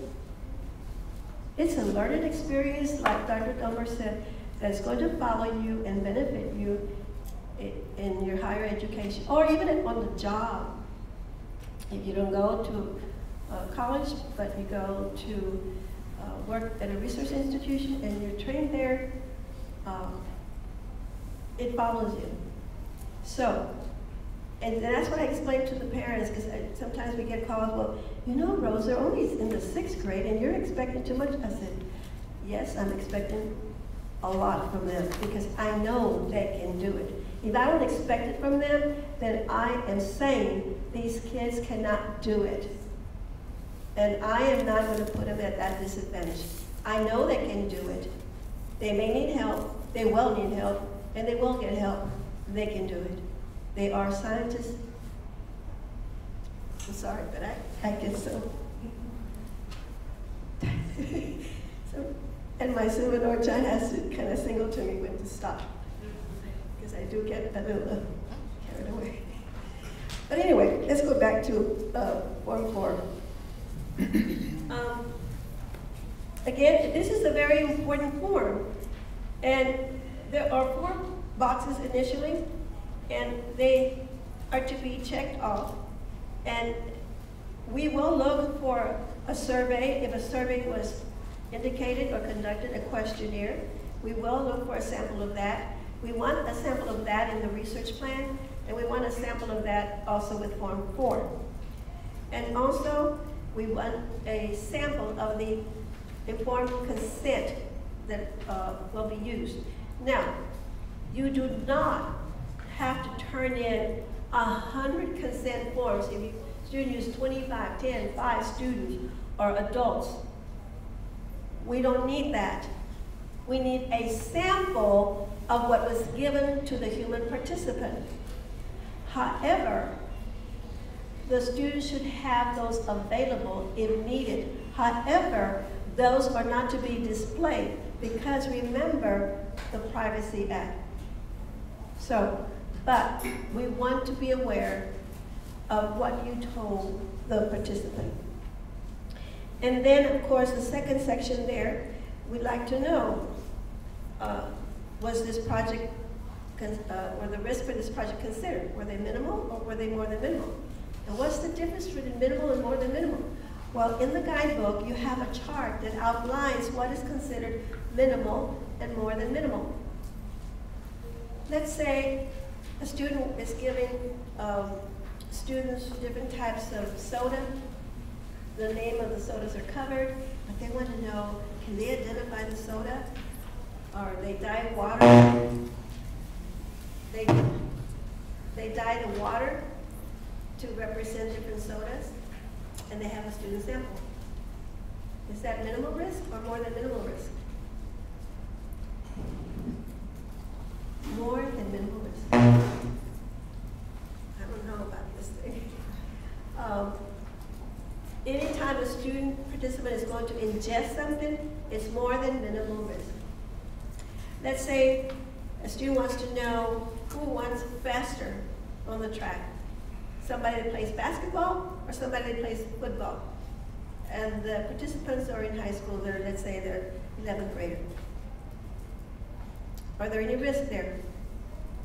There are minimal risk, yes. Depending on how good the track is, I mean, they can fall, they can trip, whatever, that's a minimal risk. How do you reduce the minimal risk? Well, you check the track and make sure it's okay to run on, make sure that there are no nails out there. You make sure that you have water for the runners. So the student needs to really look at what possibly could go wrong and then make an effort to correct it. So then you decide what is minimal risk or more than minimal risk and refer to the chart. Now, what if the student wants to give a test that's ordinarily given in school at a particular time of the year, at the end of a certain subject, in 2 classes? And so the student wants to see how the students in classroom A did and classroom B did. Will that project require consent? Will it require a Form 4? The answer is no. And why not? Because that is part of the curriculum that is already established. That's part of the curriculum.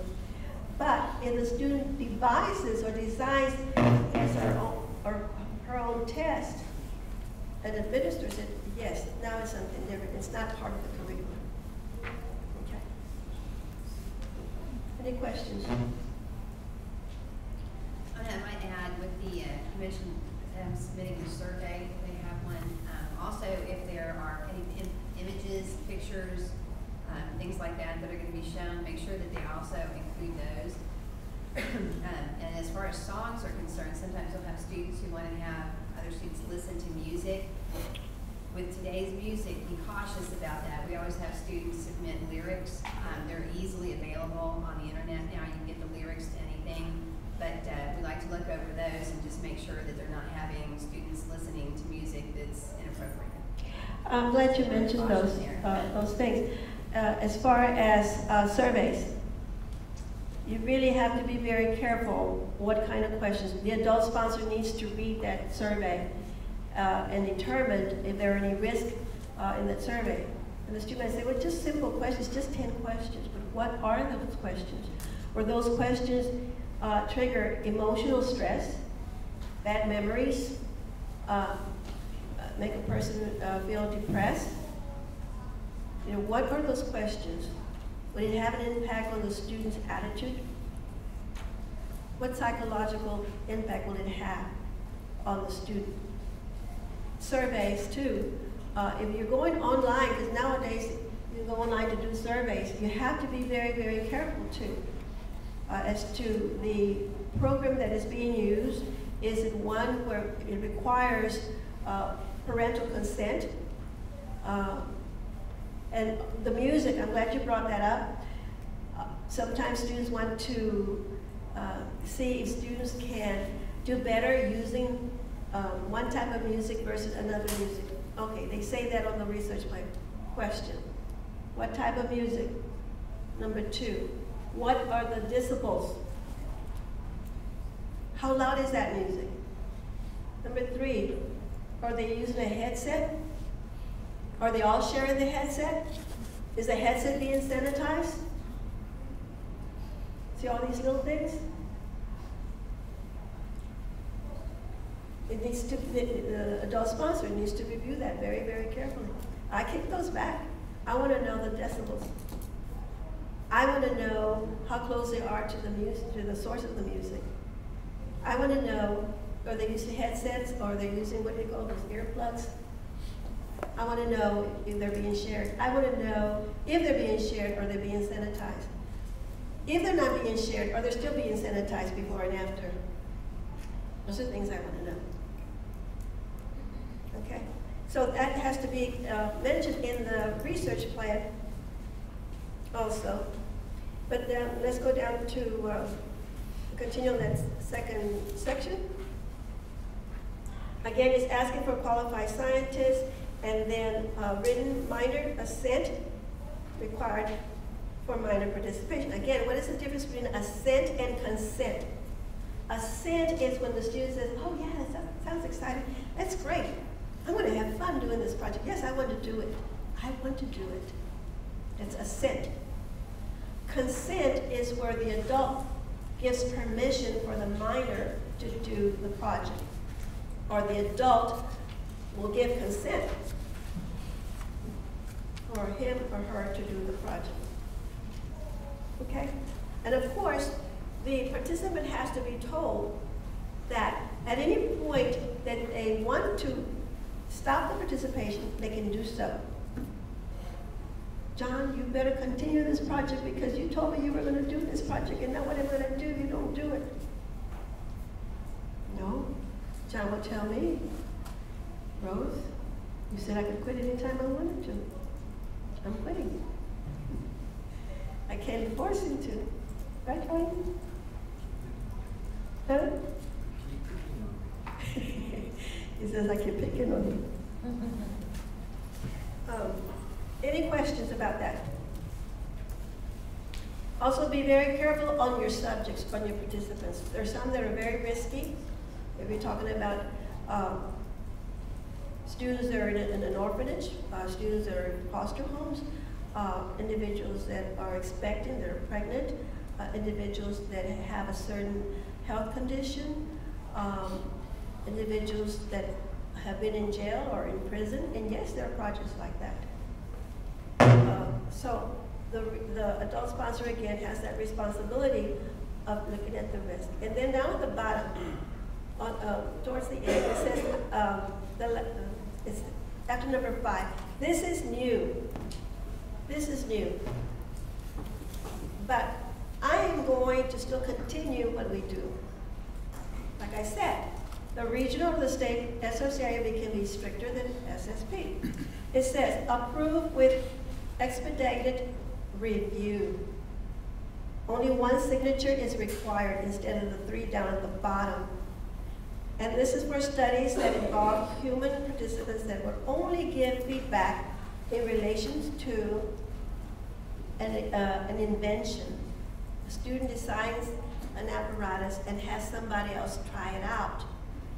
And the student does not give identification. The student is only gathering the data and how well that instrument worked, or that machine worked, or that go-kart worked.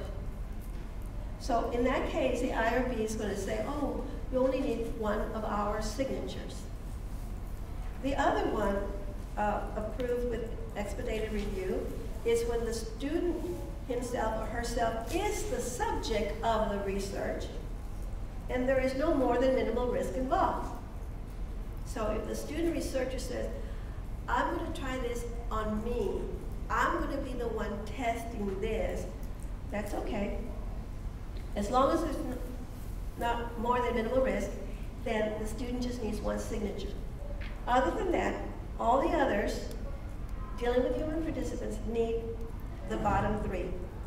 They need the medical or mental health professional, printed name, signature, and the degree and the date of approval prior to experimentation.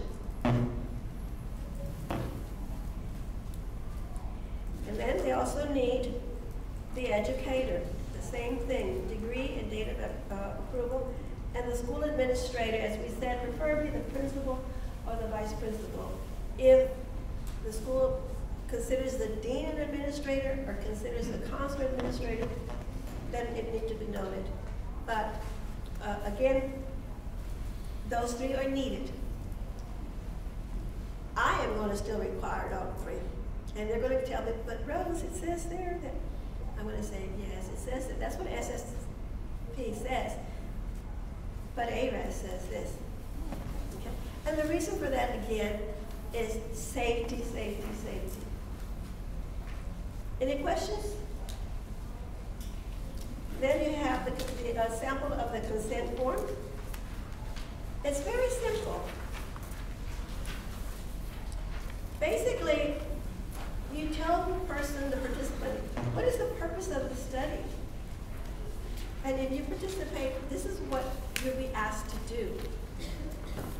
And it's going to take you about 15 minutes or 10 minutes. Do you have that time? What are the risks? I'm sure the parent wants to know. What are the risks with this project? What are the benefits? Don't say none. Please don't say none. There's got to be some benefit.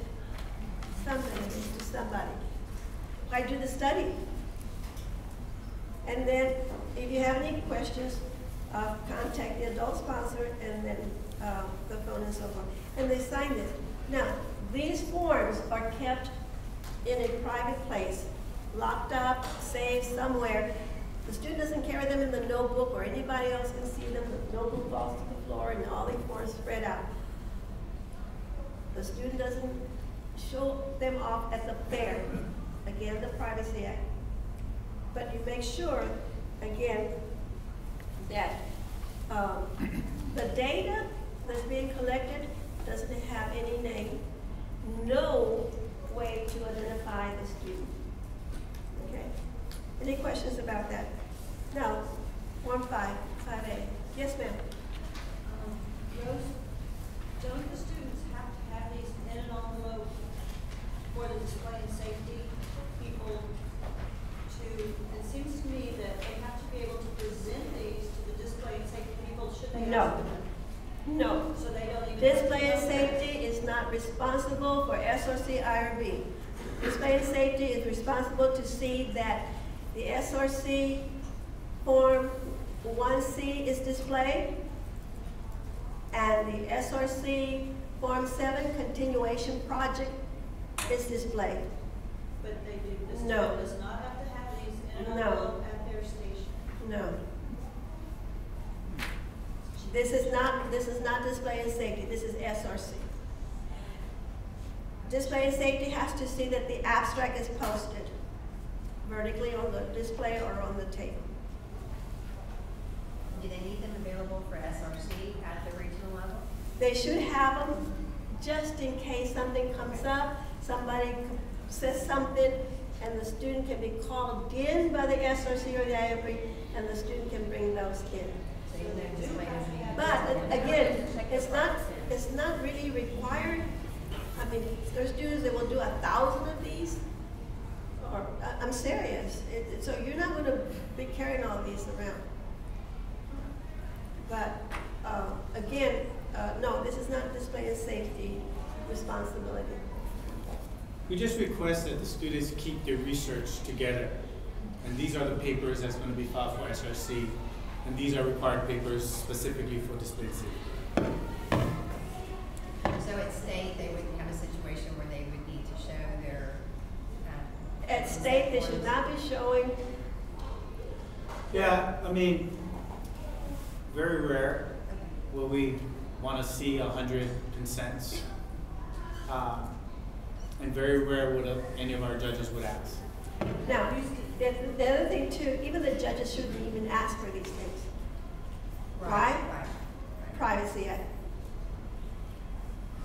At the most, they're only kind of looking to see that that part wasn't really done.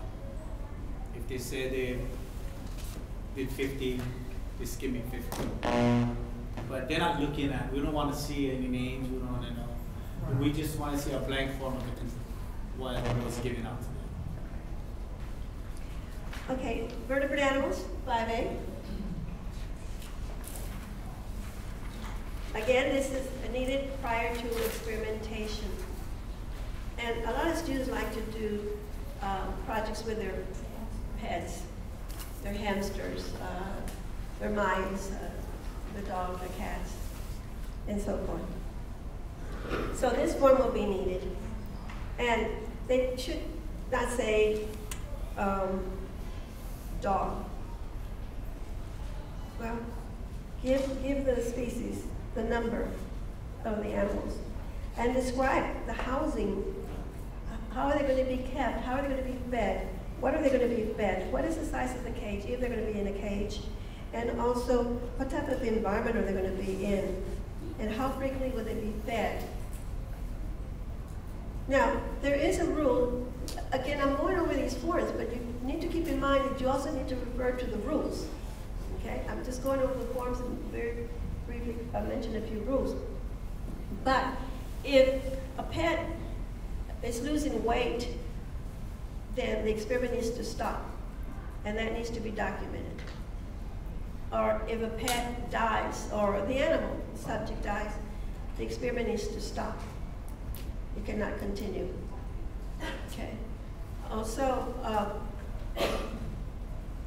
I believe only about 15% of the can die or something like that. It used to be 30%, but only about 50%. If you have 15%, then the experiment has to stop. So if you have a whole bunch of goldfish, and 15% of them die, you have to stop the experiment and find out what's causing them to die.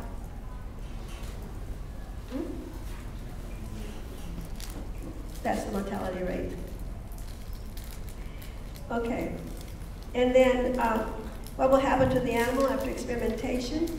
And then also, if they're using wildlife animals and they're getting permission or assisted by the Texas Wildlife Department or Commission, they need to attach the license if the student is being given a license, or indicate that the person that they're working with is licensed. Okay, number 5, I just mentioned it right now. And then the next box is to be completed by the SRC chair. And again, signed prior to experimentation. Did they require a designated supervisor? Did they require the veterinarian and a designated supervisor? Did they require the veterinarian, designated supervisor, and qualified scientist? So one of those needs to be checked off. And so one of these 2 boxes, 2 big boxes down at the bottom needs to be signed, or maybe both need to be signed. It all, again, depends on the type of project. The next one? Yes, sir. I'm assuming, maybe you mentioned it, that humans, even though they are vertebrate animals, you don't need this here form for them. I'm glad you brought that up. A lot of people bring that up. Yes, we humans are vertebrate animals. But remember, there's another section that says human participants. Yeah, okay, so that's, you don't need the 2. Thank you. Okay, Form 5B. This is for vertebrate animals being used at a research institution. They're doing their work at the university or at the medical school, and they're using rabbits or maybe mice or whatever they happen to be working on there on a particular project. So this needs also to be approved by the IACU. The IACUC is the IACUC.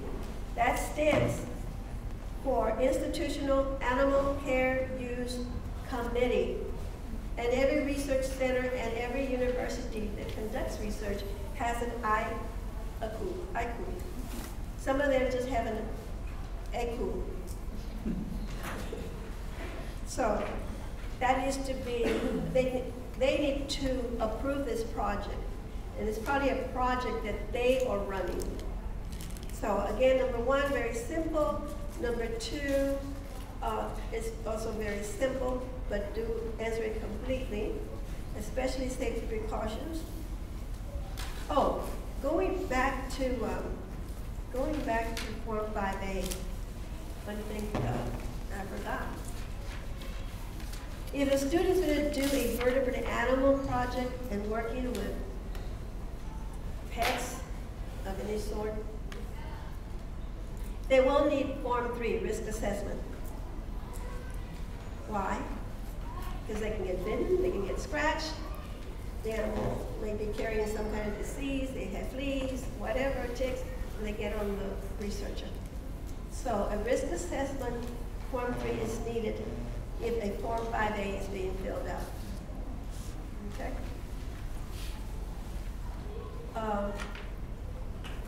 Now, another thing, if a student is just doing observations, let's say they live in a ranch or they live in a certain community and there are lots of deer, and they are studying how many deer come up at a certain time to eat, or the type of birds that come around at a certain time of the day.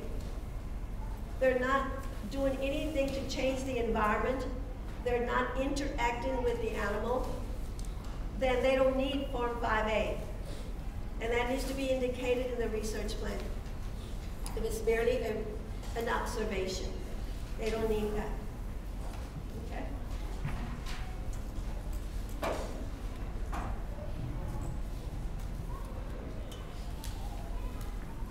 If they're going to work with fish and they're going out to the rivers to study the fish, now what do they need? Form 3, risk assessment. We want to know, are they going into the water? Is there an adult supervising them? How far into the water are they going? Are they walking into the water? Are they on a boat? What time of day? So they will need a risk assessment. You think of every risk that could be possible in any type of experiment. Excuse me. Yes, sir. I'm sorry, I'm asking, like too many no, questions. I'm glad. Okay. I want more questions. Okay, let's say the IRB CRC of the school approved of that student going fishing, but they did not think of all the problems that could occur that you will see because of your expertise. And I can see that you're a great expert in safety. When it comes to you, do you ask this question or do you say, oops, the student didn't do this out? We always, I'm sure every regional does this and state does this, but we always communicate with the adult sponsor and also with the student. For my part, what I do is I send a teacher a list of the names of the students that are submitting paperwork, and under each name, I will say cleared, or I will say the following need to be clarified or resubmitted or completed. Give more detail on this, and I explain, and I allow them to resubmit. And then if they resubmit, if it was not safe, if they resubmitted but they did something that in your opinion is not safe, is the project thrown out completely? If they did something and they actually say they did that, and they actually say that there was no supervision, and they actually can not answer my questions, yes, I will not qualify the project. That's why the pre-approval is so important. Getting the SRC to look at the project before it's done. But she's the expert. Well, they are She's too. the expert. No, She no, scares no. me. No. Believe me, I work with everyone that. I mean, like, if you think that the rulers, you know, if they have the steel edge at the end and holding it and dropping it and grabbing it, that's a risk factor. Yes. Oh, yes. To me, as a parent, I wouldn't have No, thought no, that. let me tell you why. As a regional fair director, as Dr. Don Morris is fair director, Mr. Kamak is the state fair director. When we affiliate with SSP, we are signing up an agreement. It's a contract. It's an agreement that we are to adhere and abide by the rules and guidelines designed by SSP. And for what reasons? For those reasons that we mentioned earlier. Safety, protection of everybody involved with the project or anybody that comes in contact with the project. And regionals can be stricter than SSP. I am. And the reason for that is because if I send my students to Mr. Kamaka, the state fair, and my students go up there on the day of setting up, and they cannot set up, and they have to see the SRC, the first thing that teacher's going to say, or that parent's going to say, or it's going to say, well, the fair director at Oliver Regional let us do it. We were allowed to display. They were okay with this. What does that say about me? The other thing too, if the student makes it all the way to Intel ISEP, oh my God. I don't want any of our projects, the students sitting with the SRC and having a hearing. It's what it is, it's a hearing. Because they're gonna say, what is Rose Pettis doing down there? I'd rather have them complain at the beginning. I can hold their hand and I can walk them through everything, and I say, look, darling, it will be okay. This is what we need to do. Consider this, consider that. I don't tell them how to do the experiment, but I give them some leadways. And then they breathe easier, and then they resubmit, and they're okay. But it is a responsibility of that adult sponsor to make sure that doesn't happen. And if it does happen, then it is the responsibility of the local SRC to take care of that right away before forwarding the papers. If they are forwarded, it is the responsibility of the regional SRC IRB to take care of that before sending it to state and sending it to Intel ISEP. Yes, Kai? Yeah, if the local area, if they're not as like you said, as expert as the regional, that's our job. Our job is to review that and then communicate that back to the teachers in the local area and the parents. And then if there's things that we want to investigate more, then what we do is just trying to educate the teacher and the student about that process so that they can start thinking about to look at more of the safety nets. But if we do find it very dangerous at that point, we will disqualify it from moving on at that point. Well, many times, the precautions are there and the measures were taken. But they don't indicate it on the research plan. And that's why we say, give as much detail as possible. And if we're not satisfied, we'll say, well, what did you do? I mean, how much hydrochloric acid is going to be used? Oh, okay, I forgot to put that. Because again, students forget, and teachers may forget also because again, they're reviewing their own papers and they've got so many of them to do too. And even the regional SRC will overlook some things, again, because they're reviewing so many papers. And even at state, some things are over. And that's why we review and review even after the student qualifies from the district or the school fair, they're reviewed. At regional, I review them again before I send them to Kai. And then go to state, I review those again before I forward them. Because again, they've done things have been approved, but it was not mentioned. Now let me, one time at state there was this project. Beautiful little girl, 6th grader. Her project was disqualified. You know, I could not let it go on, so, but I'm not the state SRC chair, that is Dr. Carolyn Miller. So, you know, I turned it over to her and then also to Dr. Stuart Burma. But this was the project, simple project. But the objective of the project was to see if the goldfish could survive under the surface of oil spread. But that was not the title. The title was misleading. The title gave the impression that the student was working with LODF plants and she was putting cooking oil and also mortar oil in different beakers and to see if the plant would survive. But as we read along, there was a question there. So her project was not approved, so she had to come to SRC. And when I questioned her, she would say, well, I took a beaker and I put a goldfish in one beaker and I put so much cooking oil. And another beaker, I put another goldfish and I put so much motor oil. And another beaker, I put so much. And I said to her, and what did you expect, darling? Oh, I wanted to see if the fish would die. I said, and why were you interested in this study? And she says, oh, because I've been reading about oil spills, and there was an oil spill in the Gulf of Mexico, and there were a lot of dead fish on the beach. I said, well, now tell me, what do you think is going to happen? What happened in these beakers? What happened?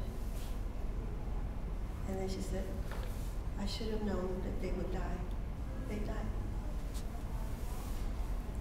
So we could not allow that project. However, she was allowed to, I don't remember if she was allowed to display, but it could not be judged. But she started crying.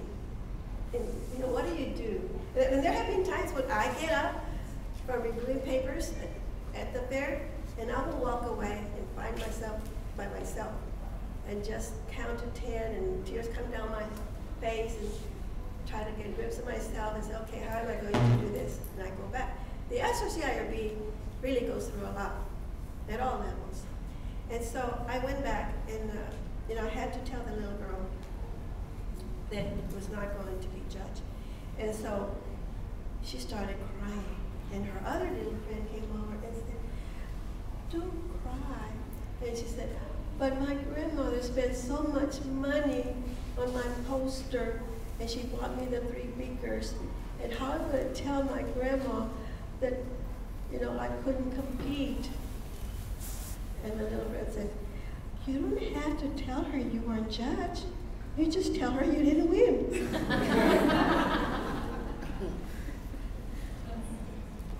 Out of the mouths of babes.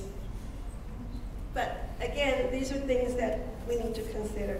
And yeah, I'm getting a hint. I need to hurry up. I'm almost finished.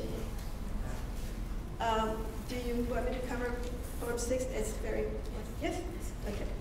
All right, so Form B, 5B, again, if they did the study at a research center, and they're going to need the approval forms, a letter is not sufficient for Form 5B. Okay, 6A, and I wanted to cover this because this is extremely important. Many of the students, especially middle school students, want to do projects with bacteria. They love bacteria. And so they want to see if there's bacteria anywhere. And of course there's bacteria everywhere, but they want to see the bacteria. And so, again, we stress bacteria samples or bacterial samples cannot be collected, can be collected at home, but cannot be cultured at home. I don't care if you ordered an incubator from a scientific company. You cannot culture bacteria at home. You can collect from the store, the carts, the walls, the doors, the restroom door, whatever. But immediately, those samples need to be placed in a Ziploc bag and taken to the laboratory. So the best time to collect bacteria is in the morning before going to school.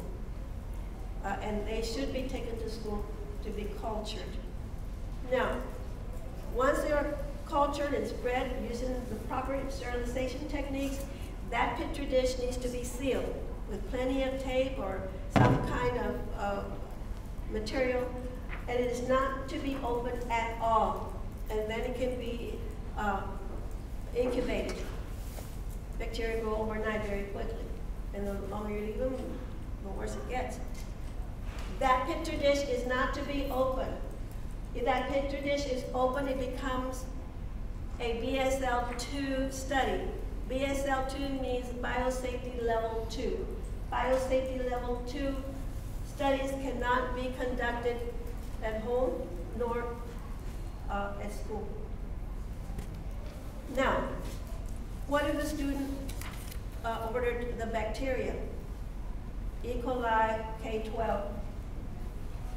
Can they open that dish? It has to be cultured at school, mind you. It cannot be at home. Can they open that Petri dish? Yes, they can. Can they open the Petri dish and subculture, do subcultures? Yes, they can. And why is that? Because it is a bacteria sample that was ordered, provided by a biological company, and is considered safe. Though there's always risk, but there's more safety to that. However, bacteria samples that they collect, unknown bacteria, they cannot open that Petri dish and they cannot subculture at school. Can they do it in a laboratory, in a clinic? Yes, they can do that. Okay. All right. Very quickly. So read this very, very carefully. I wish I could go more into detail, but do study this part seriously. And then 6B is the one that is done at the Research Center. And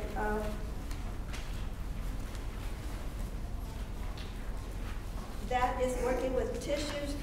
Blood is a tissue, saliva is a tissue, urine is a tissue, tears are tissue. So if they're working with this, any one of these, they need to be, they need to fill out Form B. Is hair a tissue? No. Or nails tissue? No. And then describe also the tissue and where it came from. If it was ordered on a cell line, they need the number of the cell line and the catalog number of that particular tissue. And it must have a copy of the IACUC certification with the name of the research institution. And then down at the bottom, of course, that's extremely important. Again, it must be approved by the designated supervisor or by the qualified scientist.